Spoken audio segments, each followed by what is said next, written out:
കർത്താവിൻ്റെ അതിപരിശുദ്ധമായ നാമം മഹത്വപ്പെടുമാറാകട്ടെ. കുടുംബം, വിവാഹം, മക്കളെ വളർത്തൽ എന്നിങ്ങനെയുള്ള ജീവിതക്രമങ്ങളുടെ മേൽ ആധുനിക കാലത്തെ നവീന ചിന്തകളുടെ സമ്മർദ്ദങ്ങൾ, അവയോടുള്ള ക്രിസ്തീയ നിലപാടുകൾ, ഇങ്ങനെയുള്ള ബന്ധപ്പെട്ട വിഷയങ്ങളിൽ, ഇതിനോടനുബന്ധിച്ചുള്ള വിഷയങ്ങളിൽ ബന്ധപ്പെട്ട സംഭവങ്ങളിൽ സ്വീകരിക്കേണ്ട സമീപനങ്ങൾ നമ്മുടെ പുതിയ തലമുറയെ തയ്യാറാക്കേണ്ടതിൻ്റെ ആവശ്യകത. കുറേ കാര്യങ്ങളുണ്ട്. എന്നാലും പൊതുവെ പറഞ്ഞാൽ കുടുംബം എന്ന വിഷയമാണ് നമ്മുടെ വിചിന്തനത്തിന് നമ്മൾ വെച്ചിരിക്കുന്ന വിഷയം. വളരെ ഗൗരവമുള്ള ഒരു വിഷയമാണ്. മാത്രമല്ല, ഇതിപ്പോൾ എന്നെക്കാളും കൂടുതലും അതുപോലെ അല്ലെങ്കിൽ എന്നെപ്പോലെ തന്നെ അറിയുന്ന ആളുകളാണ് എൻ്റെ മുമ്പിൽ ഇരിക്കുന്ന എല്ലാവരും തന്നെ എന്ന് എനിക്കറിയാം. നമ്മുടെ ഒരു പൊതുവിഷയമാണിത്. പ്രത്യേകിച്ച് ദൈവമക്കൾ എന്ന നിലയിൽ നമ്മളൊക്കെ അഭിമുഖീകരിക്കുന്ന അതിൻ്റെ വിജയങ്ങളും അതിൻ്റെ പരാജയങ്ങളും അതിൻ്റെ സംഘർഷങ്ങളും ഒക്കെ പല അളവുകളിൽ അനുഭവിക്കുന്ന ആളുകളാണ് ഇവിടെ ഇരിക്കുന്ന എല്ലാ ആളുകളും. കുടുംബജീവിതത്തെ സംബന്ധിച്ച് കുടുംബജീവിതം നടത്തിയിട്ട് ഞാൻ വിജയിച്ചു, ഞാനൊരു വിജയിയാണെന്ന് അവകാശപ്പെടുന്നവർ ഉണ്ടായിരിക്കാം. പല തരത്തിലാണ്. എന്നാൽ പലപ്പോഴും പരാജയങ്ങളും വിഷമങ്ങളും ഒക്കെയാണ് പല ആളുകളുടെയും മനസ്സിലുള്ളത്.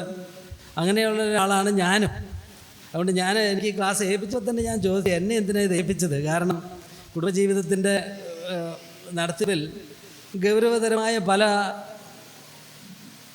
തിരിച്ചടികളും നേരിട്ടിട്ടുള്ള ആളാണ് ഞാനും, അല്ല ഞങ്ങളുടെ കുടുംബജീവിതവും. അതുകൊണ്ട് ഞാനീ പറയുന്ന കാര്യങ്ങൾ നിങ്ങളുടെ അനുഭവങ്ങളല്ല എന്ന് തോന്നിയാൽ അതിന് ഞാൻ ദൈവത്തെ സ്തുതിക്കുന്നു. അനുഭവങ്ങളല്ലാതിരിക്കട്ടെ എന്ന് പറഞ്ഞാൽ എൻ്റെ അനുഭവങ്ങൾ നിങ്ങൾക്കില്ലല്ലോ. എന്നാൽ ഒരു വസ്തുത എന്നെ ധൈര്യപ്പെടുത്തിയത്, ബൈബിളിൽ വായിച്ച് നോക്കിയപ്പോൾ ഒരുപാട് കുടുംബങ്ങളെ പറ്റി നമ്മൾ കാണുന്നുണ്ട്. ഈ കുടുംബങ്ങളുടെയൊക്കെ ചരിത്രം നോക്കിയാൽ എല്ലാവരും ഒരളവിൽ പരാജയത്തിൻ്റെ രുചി അറിഞ്ഞ ആളുകളാണ്. നിങ്ങളെന്നോട് യോജിക്കോ? ബൈബിളിലെ മാതൃക കുടുംബം എന്ന് പറയാനായിട്ട് ഏത് കുടുംബമാണ് ഉള്ളത്? ആദ്യത്തെ കുടുംബം നോക്കിയാൽ പരാജയമാണോ വിജയമാണോ? അത് മാത്രമല്ല, ഒരുപാട് പരാജയം, വലിയ ഗൗരവതരമായ പരാജയമല്ലേ വന്നത്. പിന്നീട് നമ്മൾ കാണുന്ന കുടുംബം നോഹയുടെ കുടുംബമാണ്, അല്ലേ? വേറെ പല കുടുംബങ്ങളൊക്കെ ഉണ്ട്. നോഹയുടെ കുടുംബം പരാജയമോ വിജയമോ? പരാജയമൊന്നും പറയരുത്, പരാജയങ്ങളുള്ള ഒരു വിജയ കുടുംബം എന്നല്ലേ പറയാൻ പറ്റും. പരാജയങ്ങൾ അവിടെയുണ്ട്. നോഹ തന്നെ മക്കളുടെ മുമ്പിൽ ചെയ്ത ചില പ്രവൃത്തികളൊക്കെ അത്ര അഭികാമ്യമായിരിക്കുന്ന പ്രവൃത്തികളല്ലല്ലോ. ഇത്ര ഭക്തന്മാർക്കും വീണു പോകാമെന്നുള്ള തെളിവുകൾ നോഹയുടെ കഥ നമുക്കറിയാമല്ലോ. മദ്യം കഴിച്ചാൽ ഏത് മഹാഭക്തനും വിവരക്കേട് കാണിക്കുമെന്നുള്ളതിൻ്റെ ചിത്രം അവിടെ നോഹയുടെ അനുഭവത്തിൽ തന്നെയുണ്ട്. അബ്രഹാമിൻ്റെ കുടുംബം, ഇത്രയും വലിയൊരു മനുഷ്യൻ ലോക ചരിത്രത്തിൽ കുറവാണ് ഇതുപോലുള്ള ആളുകൾ. കുടുംബജീവിതത്തിലേക്ക് നോക്കിയാൽ എന്തെല്ലാം സംഘർഷങ്ങളുടെ ജീവിതമാണ്. ഇസ്ഹാക്കിൻ്റെ കുടുംബം, യാക്കോബിൻ്റെ കുടുംബം, പിന്നീട് നമ്മളുടെ മഹാഭക്തന്മാരായ ഒരുപാട് ആളുകൾ, ദാവീദ് പോലെയുള്ള ആളുകൾ, ശമൂവേൽ, ദാനിയേലിൻ്റെ കുടുംബത്തെ പറ്റി പിന്നെ ഒന്നും ദോഷമൊന്നും കേട്ടിട്ടില്ല. ഇതിൻ്റെ കാരണം എന്തായിരിക്കും? ദാനിയേലും മിക്കവാറും കുടുംബം ഉണ്ടാകാൻ സാധ്യത കുറവാണ് കേട്ടിട്ട്. അതിൻ്റെ സാഹചര്യങ്ങളൊക്കെ വെച്ച് നോക്കുമ്പോൾ ഒരു കുടുംബസ്ഥനായിരിക്കാനുള്ള സാധ്യത വളരെ കുറവാണ്. അതുകൊണ്ട് കുടുംബജീവിതത്തെ പറ്റി എൻ്റെ പരാജയങ്ങളൊന്നും രേഖപ്പെടുത്തിയിട്ടില്ല. ഇല്ലല്ലോ, വിവാഹം കഴിച്ചിരിക്കാൻ സാധ്യതയില്ല. അങ്ങനെ പുതിയ നിയമത്തിലേക്ക് വന്നാൽ, പഴയ നിയമത്തിലൊക്കെ നോക്കിയാൽ പിന്നെ ഒരു അഖിലാവും റിസിലായും ഒക്കെ നമുക്കുള്ളത് കൊണ്ട് നമ്മൾ പിടിച്ചു നിൽക്കുന്നു. എല്ലാ കല്യാണത്തിനും അവരുടെ പേര് പറഞ്ഞല്ലേ നമ്മൾ പ്രസംഗിക്കുന്നത്. പിന്നെ അവരുടെ നന്മകളെല്ലാം കുടുംബത്തിൽ നിന്ന് പറയാൻ കഴിയും. അതുകൊണ്ട് ഞാൻ എൻ്റെ ജീവിതത്തെ ഞാൻ ന്യായീകരിക്കല്ല, എന്നാലും ഒരർത്ഥത്തിൽ പരാജയങ്ങളുടെ ഒരു സാധ്യതകൾ കുടുംബജീവിതങ്ങളിലുണ്ട്. എന്നാൽ ഈ പരാജയങ്ങളെയൊക്കെ നേരിടേണ്ടതുപോലെ നേരിട്ടാൽ നമുക്കതിനെ അതിജീവിക്കാനും ജീവിതത്തെ സഫലമാക്കി തീർക്കാനും മാതാപിതാക്കൾക്ക് കഴിയും എന്ന ഒരു ധൈര്യം, അത് എനിക്കുള്ള ഒരു ധൈര്യമാണ്. ഒരു പരാജയം ഇല്ലാതിരിക്കുക എന്നുള്ളത് സാധിക്കുമെന്ന് അറിഞ്ഞുകൂടാ. പക്ഷേ എത്ര പരാജയം വന്നാലും ഒരു ദൈവവേദലിന് അതിന് മേൽ ഉയർന്നു നിന്ന് ജീവിതത്തെ സഫലമാക്കി തീർക്കാനായിട്ട് കഴിയും. ദൈവം വിലയിരുത്തുമ്പോൾ കൊള്ളാമെന്ന് പറയുന്ന ഒരു ജീവിതം ജീവിക്കാൻ വലിയ സംഘർഷങ്ങളിലൂടെ കടന്നു പോകുന്നവർക്കും സാധിക്കും. അതെനിക്ക് ലഭിച്ചിരിക്കുന്ന ഒരു ധൈര്യമാണ്. ആ ധൈര്യം വെച്ചിട്ടാണ് ഞാനിത് പറയാനായിട്ട് ആഗ്രഹിക്കുന്നത്. ബൈബിളിൽ ഒരുപാട് കുടുംബങ്ങളുള്ളതിൽ ലോകത്തിന് ഏറ്റവും അനുഗ്രഹിക്കപ്പെട്ട കുടുംബം ഏതാ? ഏറ്റവും അനുഗ്രഹമായ കുടുംബം എൻ്റെ അഭിപ്രായത്തിൽ പുതിയ നിയമത്തിലെ ജോസഫിൻ്റെ കുടുംബമാണ്. എന്നോട് നിങ്ങൾ യോജിക്കുമോ? എന്നോട് ചോദിക്കുന്ന ആരെങ്കിലും ഉണ്ടോ? അപ്പോൾ നോക്കിയാൽ കൈയൊക്കെ പോകുന്ന നോക്കി. ആ ജോസഫിൻ്റെ കുടുംബമാണ് ലോകത്തിന് അനുഗ്രഹം. മറ്റുള്ളവരൊക്കെ അനുഗ്രഹിച്ചിട്ടുണ്ട്. എന്തുകൊണ്ടാണ് അത് അനുഗ്രഹമായത്? ആ കുടുംബത്തിലാണ് ലോകത്തിൻ്റെ മുഴുവൻ ഐശ്വര്യമായ, സമാധാനമായ, പ്രതീക്ഷയും പ്രത്യാശയും വീണ്ടെടുപ്പുമായ, ജ്ഞാനവും നീതിയും വിശുദ്ധിയുമായ നമ്മുടെ കർത്താവായ യേശു ക്രിസ്തു പിറന്നു വീണ വീട്. അതല്ലേ ക്രിസ്മസിൻ്റെ സന്ദേശം. ഒരു വീടുണ്ടായിരുന്നു എന്നാണ്. അന്ന് നോഹയുടെ പിതാവ്, അദ്ദേഹത്തിൻ്റെ പേരെന്താ? മത്തുശലയാണ് അല്ലല്ലോ, വേറെ ഒരു പേരുണ്ട്, ശലാണ്.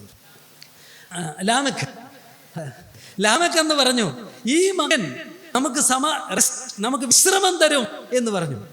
ഓരോ അപ്പന്മാരും അവരുടെ മക്കൾ ജനിക്കുമ്പോൾ വിചാരിക്കുന്ന ഇതാണ്, വിശ്രമം തരും, സമാധാനം തരും. എൻ്റെ കുടുംബത്തിന് മാത്രമല്ല, സമൂഹത്തിനും ലോകത്തിനും ഇങ്ങനൊരു ഐശ്വര്യവും സ്വസ്ഥതയുമായി തീരുമെന്ന് ഓർത്താണ് ഓരോ കുഞ്ഞുങ്ങളെയും അവരുടെ അമ്മമാർ ഈ ലോകത്തിലേക്ക് അപ്പന്മാർ സംഭാവന ചെയ്ത് പ്രതീക്ഷിക്കുന്നത്. പക്ഷേ അവർ പല ഐശ്വര്യങ്ങളും നൽകിയാലും പല ഉപദ്രവങ്ങളും കഷ്ടപ്പാടുകളും സങ്കടങ്ങളും ദുരിതങ്ങളും ഒക്കെയാണ് പല മക്കൾ കൊടുക്കുന്നു എന്നുള്ളതാണ് ഒരു യാഥാർത്ഥ്യം. ഇപ്പം നോഹ വന്നപ്പോഴും പറഞ്ഞു, ഇവൻ നമുക്ക് സമാധാനം തരും. ഒരളവിൽ വലിയ സമാധാനമാണ് നൽകിയത്. കാരണം അവനിലൂടെയാണല്ലോ പിന്നീട് ലോകം നിലനിന്നൊക്കെ നമുക്ക് അറിയാം. എന്നാൽ ഒരു പിതാവ് ആണ് യഥാർത്ഥത്തിൽ ആ വാഗ്ദത്തത്തിൻ്റെ പൂർത്തീകരണം കണ്ടത്. ഒരമ്മ അത് കണ്ടതല്ലേ. യേശുവിനെ കൈകളിലെടുത്തിട്ട് ശിമോൻ പറഞ്ഞ വാക്ക് നമുക്കറിയാം, സകല ജാതികൾക്കും ഒരുക്കിയിരിക്കുന്ന രക്ഷയെ ഈ എൻ്റെ കണ്ണ് കണ്ടുവല്ലോ എന്ന് പറഞ്ഞു. ഒരു കുടുംബത്തിൽ ഒരു കുഞ്ഞ് ജനിച്ചു വീണപ്പോഴേ അത് സകല ജാതികളുടെയും രക്ഷയായിട്ട് തീർന്നു. സകല വംശങ്ങളുടെയും രക്ഷയായി, സകല ഗോത്രങ്ങളുടെയും രക്ഷയായി, പ്രപഞ്ചത്തിന് മുഴുവൻ അനുഗ്രഹമായിട്ട് തീർന്നു. അപ്പം ആ കുടുംബമാണ് ലോകത്തിനെ ഐശ്വര്യമാക്കി തീർത്ത കുടുംബം. കാരണം അവിടെ ഒരു മകൻ ജനിച്ചിട്ടുണ്ട്. യെശയ്യാവ് പറഞ്ഞതുപോലെ നമുക്കൊരു മകൻ, ഒരു ശിശു ജനിച്ചിരിക്കുന്നു, നമുക്കൊരു മകനെ കിട്ടിയിരിക്കുന്നു എന്ന് പറഞ്ഞു. അത്ഭുത മന്ത്രി, വീരനാം ദൈവം, നിത്യപിതാവ്, സമാധാനത്തിൻ്റെ പ്രഭു. അവനല്ലേ നമ്മുടെ സമാധാനം, അവനല്ലേ ലോകത്തിൻ്റെ സമാധാനം. അവൻ നമുക്ക് സമാധാനം ഉണ്ടാക്കി തന്ന നമുക്ക് അതല്ലേ വിശ്രമം അവനിലല്ലേ. അവനല്ലേ സ്വസ്ഥത നമുക്കുള്ളത്. നമുക്ക് സ്വസ്ഥതയും തന്നു, വിശ്രമവും തന്നു, പ്രത്യാശയും തന്നു. ഒന്നിനും കുറവില്ല. കണ്ടോ, അനുഗ്രഹം വന്നു, കുടുംബത്തിൽ കൂടെ അനുഗ്രഹം വന്നത്. ഇനി നമ്മുടെയൊക്കെ കുടുംബങ്ങളോ ആ അനുഗ്രഹത്തിൻ്റെ പുത്രനെ ലോകത്തിന് കാണിച്ചു കൊടുക്കുന്ന വേറെ ഒരു വലിയ കുടുംബത്തിൻ്റെ ഭാഗമാണ് നമ്മളെന്ന് നമുക്ക് ഓർക്കാം. ഞാൻ ആദ്യം തന്നെ ഒരു വാക്യം വായിക്കാം. അതൊരു പ്രാർത്ഥനയാണ്. നമ്മുടെയും പ്രാർത്ഥനയായിട്ട് അതിനെ നമുക്ക് സൂക്ഷിക്കാം, ഹൃദയത്തിൽ മുറുകെ പിടിക്കാം. എഫേസ്യ ലേഖനത്തിലെ പ്രാർത്ഥനയാണ്. 3-ാം അധ്യായത്തിൽ പൗലോസ് റസൂൽ പ്രാർത്ഥിക്കുന്നത് 14 മുതലുള്ള വാക്കുകളിൽ നമ്മൾ വായിക്കുന്നത്. 3:14, എഫേസ്യ ലേഖനം 3:14. അതൊരു പ്രാർത്ഥനയായിട്ട് നമുക്കും അത് കേൾക്കാം, വായിക്കാം, നമ്മുടെ ഹൃദയത്തിൽ സൂക്ഷിക്കാം. അത് നിമിത്തം ഞാൻ സ്വർഗത്തിലും ഭൂമിയിലുമുള്ള സകല കുടുംബത്തിനും പേർ വരുവാൻ കാരണമായ പിതാവിൻ്റെ സന്നിധിയിൽ മുട്ടുകുത്തുന്നു. കർത്താവിനെ, ദൈവത്തെ പരിചയപ്പെടുന്നത് എങ്ങനെയാ? സ്വർഗത്തിലും ഭൂമിയിലുമുള്ള സകല കുടുംബത്തിനും, കുടുംബങ്ങൾക്കൊന്നല്ല, സകല കുടുംബത്തിനും പേർ വരുവാൻ കാരണമായ പിതാവിൻ്റെ സന്നിധിയിൽ ഞാൻ എൻ്റെ മുഴങ്കാലുകളെ മടക്കുന്നു. നമുക്ക് മുട്ടുകുത്താൻ തോന്നുന്നുണ്ടാവും അല്ലേ? ജെയിംസ് ടോറ ആണെങ്കിൽ മുട്ടുകുത്തിയാണ്. ഇപ്പോഴേ ഒരു വലിയ ശാസ്ത്രജ്ഞനാണ്. അദ്ദേഹം പ്രസംഗിക്കുന്ന സമയത്ത് മുട്ടുകുത്തി പ്രാർത്ഥിക്കും, ഏത് വേദിയിലാണെങ്കിലും. സകല കുടുംബത്തിനും പേർ വരുവാൻ കാരണമായ പിതാവ്. ഏതാ കുടുംബം?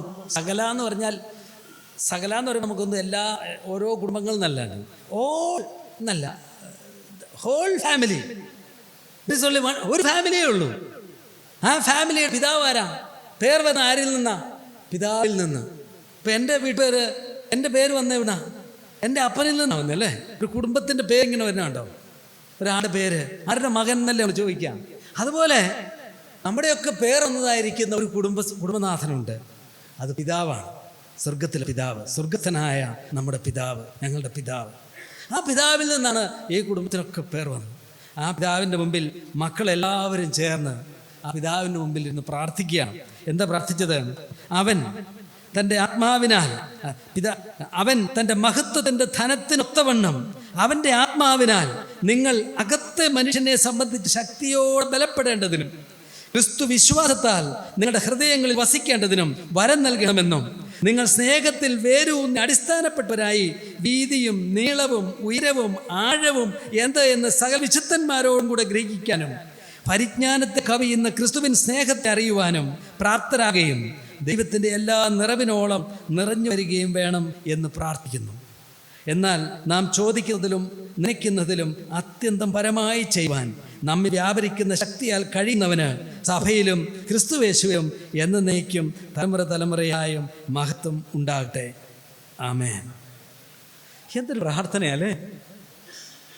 എന്തെല്ലാം കാര്യങ്ങൾ അവിടെ പറഞ്ഞിരിക്കുന്നത്. സമ്പത്തിനെ പറ്റി പറഞ്ഞിട്ടുണ്ടല്ലേ. കുടുംബത്തിലെ സമ്പത്ത് ഏതാ? മക്കളുടെ സമ്പത്ത് തൻ്റെ മഹത്വത്തിൻ്റെ ധനം, അതാണ് നമ്മുടെ ധനം. പിന്നെ അവൻ്റെ ശക്തിയെപ്പറ്റി പറയുന്നുണ്ട്. അവൻ്റെ ആത്മാവിനാൽ അകത്തെ മനുഷ്യനെ സംബന്ധിച്ച് ശക്തിയോടെ ബലപ്പെടണം. മക്കളുടെ ശക്തി, ബലം എന്താണ്? പരിശുദ്ധാത്മാവിൻ്റെ ശക്തി. അതുപോലെ നീളവും വീതിയും ഉയരവും ആഴവും അതെന്താണെന്ന് ഇവിടെ എഴുതിയിട്ടില്ല. അതാണ് ഒരു അത്ഭുതം. എന്തിൻ്റെ നീളവും വീതവും ഉയരമെന്ന് അവിടെ എഴുതിയിട്ടില്ല. ദൈവപരിപാടിയുടെ നീളവും വീതമായിരിക്കും, ദൈവ സ്നേഹത്തിൻ്റെ നീളവും വീതിയും ആഴവും ഉയരവും ആയിരിക്കാം, ദൈവത്തിന് നമ്മളെപ്പറ്റി കരുതലിൻ്റെ നീളവും വീതിയും ആഴവും ഉയരവും ആയിരിക്കാം. അതിൻ്റെ ആ വിശാലത, അതിൻ്റെ മഹത്വം, അതിൻ്റെ വല്ലഭത്വം അത് നിങ്ങൾ അറിയണം. അകത്തെ മനുഷ്യൻ ബലപ്പെടണം. ക്രിസ്തുവിൻ്റെ സ്നേഹത്തെ അറിയണം. ദൈവത്തിൻ്റെ എല്ലാ നിറവിനോളം നിറഞ്ഞു വരണം. എന്നിട്ട് പറയാണ്, ഇത് നമ്മൾ ചോദിച്ചാലും കർത്താവ് തരുന്നത് എന്തായിരിക്കും? ചോദിക്കുന്നതിലും ഇവ ചിന്തിക്കുന്നതിലും അത്യന്തപരമായി ചെയ്യുവാൻ ക്രിസ്തുയേശുവിന് കഴിയും. കർത്താവ് തരും. അപ്പോൾ ഒരു കുടുംബ ജീവിതത്തെ പറ്റി നമ്മളിന്ന് ധ്യാനിക്കുകയും നമ്മളിന്ന് പ്രാർത്ഥിക്കുകയും ചെയ്യുമ്പോൾ നമ്മുടെ പ്രാർത്ഥന ഇതായിരിക്കണം. ഈ വലിയ പോരാട്ട ജീവിതത്തിൽ, കുടുംബജീവിതം എന്ന ഈ പോരാട്ട ജീവിതത്തിൽ പിതാവിൻ്റെ കൃപ നമുക്ക് ലഭിക്കണം. ഈ പറഞ്ഞതുപോലെയുള്ള പരിശുദ്ധാത്മ ശക്തിയും പരിജ്ഞാനവും സ്നേഹത്തിൻ്റെ അളവും ധനവും അകത്തെ മനുഷ്യൻ്റെ ബലവും ഒക്കെ ഇന്നുണ്ടാകണം. അതുകൊണ്ട് കുടുംബജീവിതം നയിക്കുന്നവരെന്ന നിലയിൽ നമ്മുടെ വലിയ കുടുംബത്തിൽ പിതാവിൻ്റെ മുമ്പിൽ വന്നിരുന്ന് നമുക്ക് ഈ പ്രാർത്ഥനയോടുകൂടെ നമുക്ക് ഈ ചിന്ത നമുക്ക് ചെയ്യാം. ഞാൻ 3 കാര്യങ്ങളാണ് ഞാൻ പറയാനായിട്ട് ആഗ്രഹിക്കുന്നത് പൊതുവെ നമ്മുടെ സമയത്ത്. ഒന്നാമത്തെ കാര്യം, ഈ പറഞ്ഞ കാര്യത്തിൽ തന്നെ ഞാൻ ക്രോഡീകരിച്ചത്, ഒന്നാമത്തെ കാര്യം ക്രിസ്തീയ കുടുംബത്തിൻ്റെ സവിശേഷത. 2, ക്രിസ്തീയ കുടുംബജീവിതം നേരിടുന്ന വെല്ലുവിളികൾ. 3, ക്രിസ്തീയ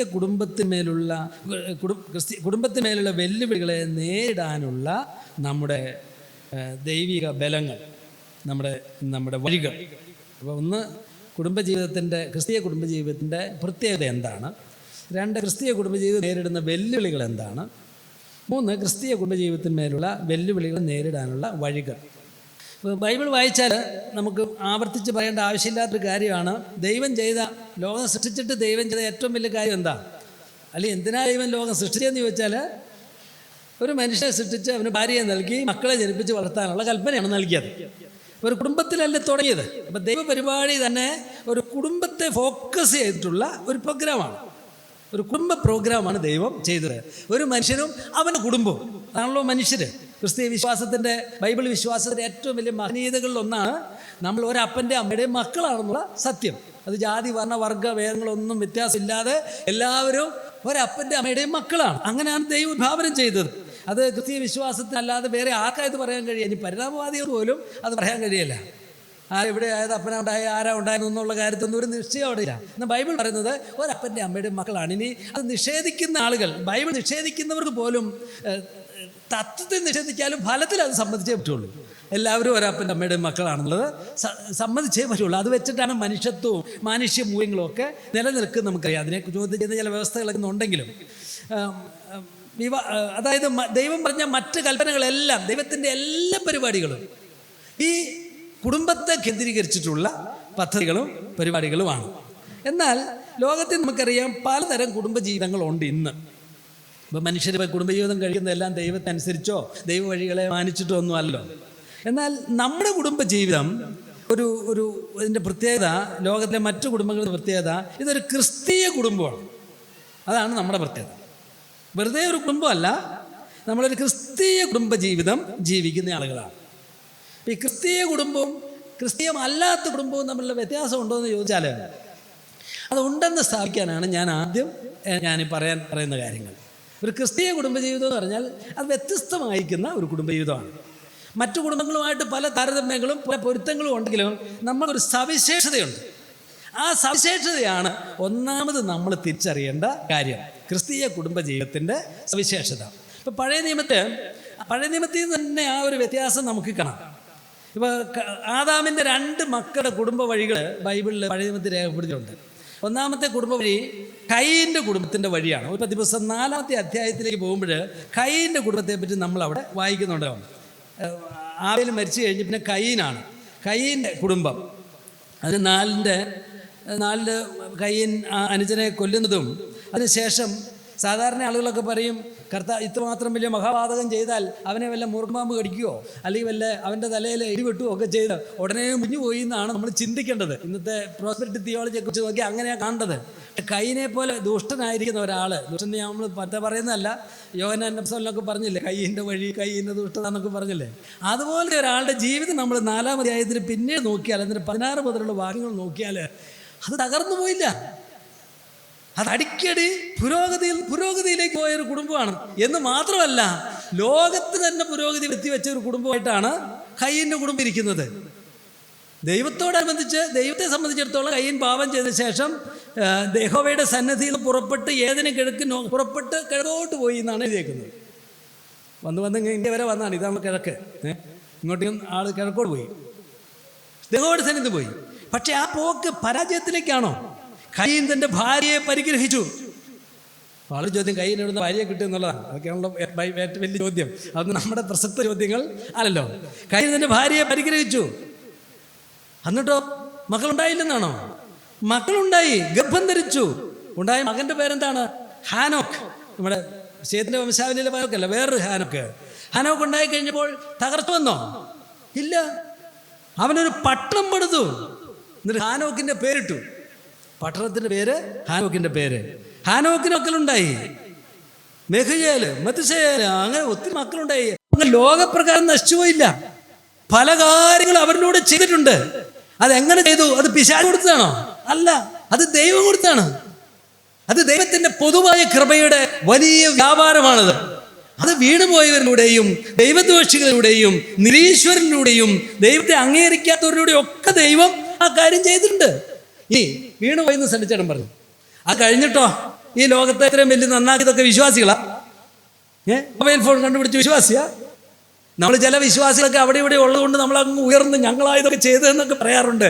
ഒരുപാടൊന്നും പറയണമെന്നുള്ള ചിന്തയാണ്. ചെയ്തതൊക്കെ ചെയ്തതാണ്, പല കാര്യങ്ങളൊക്കെ അവർ ചെയ്തിട്ടുള്ള സത്യമാണ്, പല അടിസ്ഥാനങ്ങൾ കിട്ടുന്നുള്ള സത്യമാണെങ്കിൽ പോലും ഈ എല്ലാ പുരോഗതിയുടെ അടിസ്ഥാനം ഞങ്ങൾ ദൈവമക്കളാണെന്നൊന്നും പറയേണ്ട ആവശ്യം, അതുകൊണ്ടൊന്നും പ്രത്യേകിച്ച് നേട്ടങ്ങളൊന്നും നമുക്ക് ഇല്ല. എന്നാൽ ദൈവമക്കളുടെ നേട്ടം ഉൽപ്പത്തി പുസ്തകത്തിൽ പിന്നീട് നമ്മൾ വായിക്കുന്നുണ്ട്. അതിന് 4-ാം അധ്യായത്തിൻ്റെ അവസാനം ഈ ഇത്രയൊക്കെ പറഞ്ഞതിന് ശേഷം ആ കൾച്ചർ മോശപ്പെടുന്ന ചരിത്രമൊക്കെ പിന്നീട് പറയുന്നുണ്ട്. കയീൻ്റെ മക്കളായിരിക്കും ലാമക്ക് 2 ഭാര്യമാരെ എടുത്തു. പോളിഗമി അവിടെ തുടങ്ങി, ബഹുഭാര്യത്വം തുടങ്ങി. എന്നിട്ട് ലാമക്കിൻ്റെ ഭാര്യമാരോട് പറഞ്ഞ് ഒരു പാട്ട് അവിടെ എഴുതുന്നുണ്ട്. ആദാമിൻ്റെ പാട്ട് കഴിഞ്ഞാൽ പിന്നെ അടുത്ത പാട്ടാണ്. ആ പാട്ട് ഒരുപക്ഷെ ഒരു വലിയ റിട്ടാലിയേഷൻ്റെ ഒരു പ്രതികാര ചിന്തയുടെ പാട്ടാണ്. ഞാനൊരു പുരുഷനെയും എൻ്റെ പരിക്കിന് പകരം യുവാവിനെയും കൊല്ലും, കയീന് പകരം 7 ഇരട്ടി ചെയ്യുമെങ്കിൽ 77 ഇരട്ടി പകരം ചെയ്യൂ എന്ന് പറയുന്ന ഒരു മത്സരത്തിൻ്റെ ഒരു പാട്ട് അവൻ പാടുന്നത്. അവൻ്റെ ആ ഫിലോസഫി നമുക്ക് അവിടെ കാണാനായിട്ട് കഴിയും. അങ്ങനെ ആ കുടുംബത്തിൻ്റെ ചരിത്രം അങ്ങനെ തുടരുകയാണ്. ഇതുവരെ തുടർന്ന് 46-ാം അധ്യായത്തിൽ നോയുടെ പ്രളയം വരെ ആ കുടുംബ തവഴികളൊക്കെ ഇങ്ങനെ അതിൻ്റെ പുരോഗതികളൊക്കെ തുടരുന്നുണ്ട് നമുക്കറിയാം. ഒരുപക്ഷെ പെട്രോൾ ഉണ്ടാക്കിയത് പോലും ഇവിടുത്തെ ആശാരിമാരെയും എഞ്ചിനീയർമാരെയും വിളിച്ചിട്ടാകാനുള്ള സാധ്യത ഇല്ലെന്ന് പറഞ്ഞുകൂടാ. കാരണം അത് പ്രത്യേകിച്ച് നോ ചെയ്യേണ്ട കാര്യമില്ലോ, ഒക്കെ ചെയ്തിട്ടുണ്ടാകാം. എന്നാൽ 25-ാം വാക്യം, ആദാം തൻ്റെ ഭാര്യയെ പിന്നെയും പരിഗ്രഹിച്ചു, അവൾ ഒരു മകനെ പ്രസവിച്ചു. കയീൻ കൊന്ന ഹാബേലിന് പകരം ദൈവം എനിക്ക് മറ്റൊരു സന്തതിയെ തന്നു എന്ന് പറഞ്ഞ് അവന് ശേതെന്ന് പേരിട്ടു. എന്ന് പറഞ്ഞാൽ ആദാമിന് പിന്നെ ഈ ആദ്യം കയീന് പിന്നെ ഈ മകന ഉണ്ടായതെന്നില്ല. ഈ മകനെ പറ്റി പ്രത്യേകം എടുത്തു പറഞ്ഞേ ഉള്ളൂ. മക്കളൊക്കെ വേറെ ഉണ്ടായിട്ടുണ്ട്, പക്ഷെ ഈ മകനെ പറ്റി പ്രത്യേകം എടുത്തു പറഞ്ഞു. അവൻ്റെ വംശാവലിയെ പറ്റി പറഞ്ഞു. അതിന് കാരണം എന്തെന്നറിയുമോ? ശേത്തിനും ഒരു മകൻ ജനിച്ചു, അവന് ഏനോശ് എന്ന് പേരിട്ടു. ആ കാലത്ത് യഹോവയുടെ നാമത്തിലുള്ള ആരാധന തുടങ്ങി. ഇതാണ് ശേത്തിന്റെ വംശാവലി ആകമാന ലോകത്തിന് നൽകിയ സംഭാവന. ഏതാ? യഹോവയുടെ നാമത്തിൽ ആരാധന തുടങ്ങി. മറ്റോ ചെയ്തതോ പട്ടണങ്ങളും സംസ്കാരങ്ങളും സൃഷ്ടിക്കുകയാണ് അവര്. ഇദ്ദേഹം ചെയ്തതോ കർത്താവേ എന്നെ രക്ഷിക്കണേ എന്നും പറഞ്ഞ് യഹോവയുടെ നാമത്തിൽ കർത്താവ് നാമത്തിൽ ആരാധന തുടങ്ങി. പിന്നെ ആ ആരാധനയുടെ ഒരു ചെറിയ ഒരു വഴി പിന്നെ മറ്റു മക്കളിലൂടെ ഹാനോക്ക് നോഹ വരെ ഇങ്ങനെ തുടർന്ന് അവസാന അബ്രഹാമിലൂടെ ഒക്കെ ഇങ്ങനെ വന്ന് നമ്മളിലൊക്കെ നമ്മുടെയൊക്കെ കുടുംബത്തിൽ എത്തി നിൽക്കുന്ന ഒരു ചരിത്രം കാണാം. അത് വേറൊരു കുടുംബ ചരിത്രമാണ്. കണ്ടോ, 2 കുടുംബങ്ങളുടെ താവഴികൾ വരുന്നുണ്ടോ?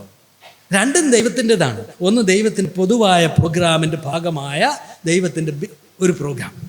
എന്നാൽ അതിലൂടെ ദൈവം ഒരു കൊച്ചു പ്രോഗ്രാമും ഇങ്ങനെ അവിടെ തുടങ്ങി, ചെറിയൊരു ഒരു ചെറിയ കല്ലായി തുടങ്ങി. അത് ലോകത്തെ എന്നേക്കും നിലനിൽക്കുന്ന ഒരു മഹാപരിപാടിയായിട്ട് വ്യാപിക്കുന്ന നിലനിൽക്കുന്ന ഒരു ചെറിയ കുടുംബ പരിപാടി ദൈവം അവിടെ തുടങ്ങി. അത് ശേത്തിൽ തുടങ്ങി. ഒരുപക്ഷെ ശേത്ത് രക്ഷിക്കപ്പെട്ട ആളാണെങ്കിൽ ആദവൻ രക്ഷിക്കപ്പെട്ട ആളായിരിക്കാം. അവിടുന്ന് ആ ഒരു രണ്ടാമതൊരു തുടക്കം. ആ കുടുംബം അത് ഒരു ആത്മീയ കുടുംബമാണ്. മറ്റേ കുടുംബങ്ങളോ ലൗകിക കുടുംബങ്ങൾ. ഒന്ന് തെറ്റും ഒന്ന് ശരിയെന്നല്ല നമ്മൾ പറയുന്നത്. ഒന്ന് ലൗകികവും താൽക്കാലികവും ഈ ലോകപ്രകാരവുമുള്ള വലിയ കുടുംബങ്ങളുണ്ട്. ഒരുപാട് സേവനങ്ങളും നന്മകളും ചെയ്ത കുടുംബങ്ങളുടെ താവഴികൾ മനുഷ്യവർഗത്തെ ചരിത്രം അതാണ്. നന്മകളും അവരൊക്കെ ചെയ്ത കാര്യങ്ങൾ അനുഭവിക്കുന്നുണ്ട് നമ്മൾ. പക്ഷേ നമുക്ക് നൽകിയ പ്രത്യേകത എന്താ? ഒരു ദൈവരാജ്യത്തിൻ്റെ ഒരു സന്ദേശം ലോകത്തെ പ്രചരിപ്പിക്കാനും വിശ്വസിക്കാനും പ്രചരിപ്പിക്കാനും ദൈവപരിപാടിയായിട്ട് നിൽക്കാനുമുള്ള ഒരു ആത്മീയ കുടുംബം. അപ്പം അതുകൊണ്ടാണ് ഞാൻ പറഞ്ഞത്, ക്രിസ്തീയ കുടുംബം എന്നുള്ളത് ക്രിസ്തു വന്നതിന് ശേഷം മാത്രമുള്ളതല്ല, അത് ദൈവത്തിൻ്റെ പരിപാടിയാണ്. അതൊരു ക്രിസ്തീയ കുടുംബം. അപ്പോൾ നമ്മൾ ചോദിക്കേണ്ട ഒരു ചോദ്യം, എൻ്റെ കുടുംബം, ഞാനും നിങ്ങൾ ഉൾപ്പെട്ട് നിൽക്കുന്ന കുടുംബം പൊതുവെ കുടുംബങ്ങളിൽപ്പെട്ട ഒരു കുടുംബമാണെങ്കിലും എൻ്റെ സവിശേഷത എന്താണ്? ഞാനൊരു ക്രിസ്തീയ കുടുംബത്തിൻ്റെ ക്രിസ്തീയ കുടുംബത്തിൻ്റെ സാരഥിയാണ്. ഒരു ക്രിസ്തീയ കുടുംബത്തിൻ്റെ ഭാഗമാണ് ഞാൻ. അതൊരു ആത്മീയ കുടുംബമാണ്. ഈ വ്യത്യാസം എന്ന് പറയുന്നത് ലൗകിക കുടുംബവും ക്രിസ്തീയ കുടുംബവും തമ്മിലുള്ള ആത്മീയ കുടുംബവും തമ്മിലുള്ള വ്യത്യാസം അതൊരു ക്വാണ്ടിറ്റേറ്റീവ് ഡിഫറൻസ് അല്ല, അതൊരു ക്വാളിറ്റേറ്റീവ് ഡിഫറൻസാണ്. അത് ഞാൻ വിശദമാക്കാം. സാധാരണ ആളുകൾ പറയുന്നത് ഒരു ക്രിസ്ത്യാനി ആയി കഴിഞ്ഞിട്ടുണ്ടെങ്കിൽ കൂടുതൽ സമാധാനം വരും, കൂടുതൽ ഐശ്വര്യം വരും, കൂടുതൽ സ്വസ്ഥത വരും, ഭാര്യയും ഭർത്താവും തമ്മിൽ നല്ല സ്നേഹമായിരിക്കും, മക്കളൊക്കെ ശാന്തവും സമാധാനമായിട്ട് ജീവിക്കും, കള്ളു കുടിക്കല, മദ്യം കഴിക്കല, തോന്നിയ വസ്തുവിലൊന്നും പോകുകയല്ല. ഞാൻ ക്രിസ്തീയ കുടുംബമാണ്. എന്നാൽ അപ്പുറത്തേക്ക് നോക്കിയേ, ഭാര്യ മക്കൾ സ്നേഹിക്കുന്ന, മക്കളെയൊക്കെ നന്നായി പഠിച്ച് വളർത്തുന്ന, നല്ല കുടുംബജീവിതം കഴിക്കുന്ന, രസകരമായിരിക്കുന്ന, അവർക്ക് എല്ലാ സമാധാനവും സ്വസ്ഥതയുള്ള കുടുംബങ്ങൾ അവിടെയില്ലേ? അപ്പോൾ അവരെക്കാളും നമുക്ക് കൂടുതലുണ്ടെന്ന് നമ്മൾ കണ്ണു തുറന്ന് നോക്കുമ്പോഴാരും പറയാറുന്നിരിക്കും. തിരിച്ചാ പലപ്പോഴും പറയുന്നത്, നമ്മളെക്കാളും മോശം അവരെക്കാളും മോശം നമ്മളെന്നാണ് പല വിശ്വാസികളും പറയുന്നത്. ഇതിലും ഭേദമാണ് വിശ്വാസികളുടെ കുടുംബം എത്ര പെട്ടെന്ന് നമ്മൾ പറഞ്ഞിട്ടുണ്ടാവും, അല്ലെങ്കിൽ പറഞ്ഞ് കേട്ടിട്ടുണ്ടാവും.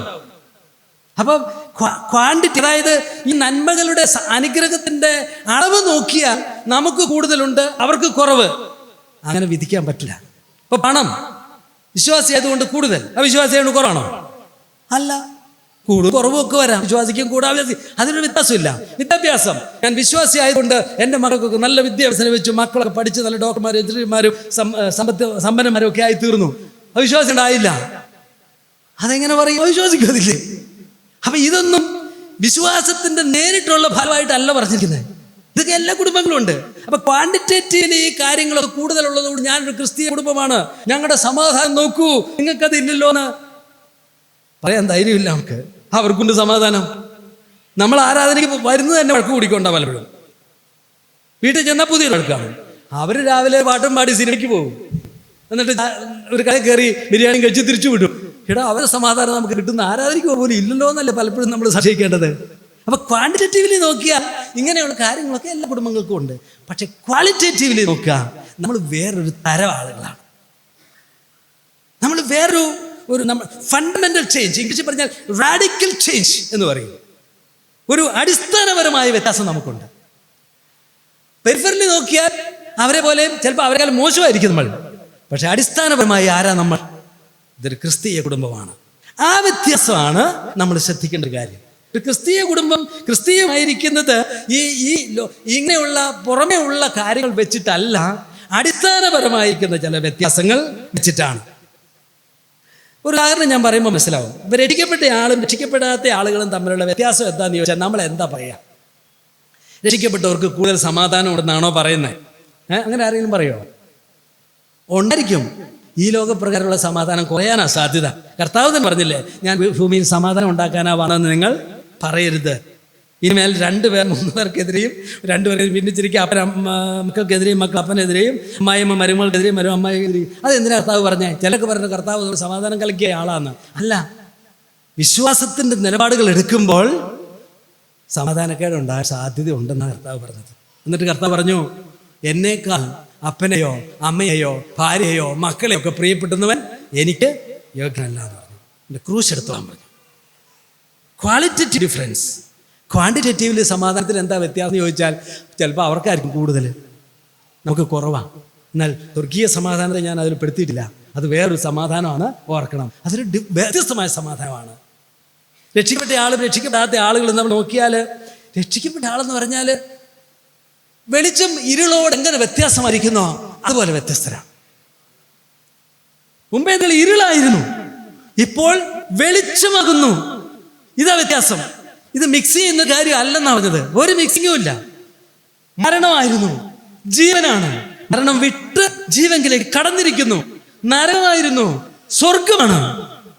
അതാ വ്യത്യാസം. സ്വർഗത്തിലാണ് എഴുതിയേക്കുന്നത്. ഇതൊക്കെ എന്തിനാ ഇങ്ങനെ പറഞ്ഞത്? അത് സത്യം അതുകൊണ്ടാണ് പറഞ്ഞത്.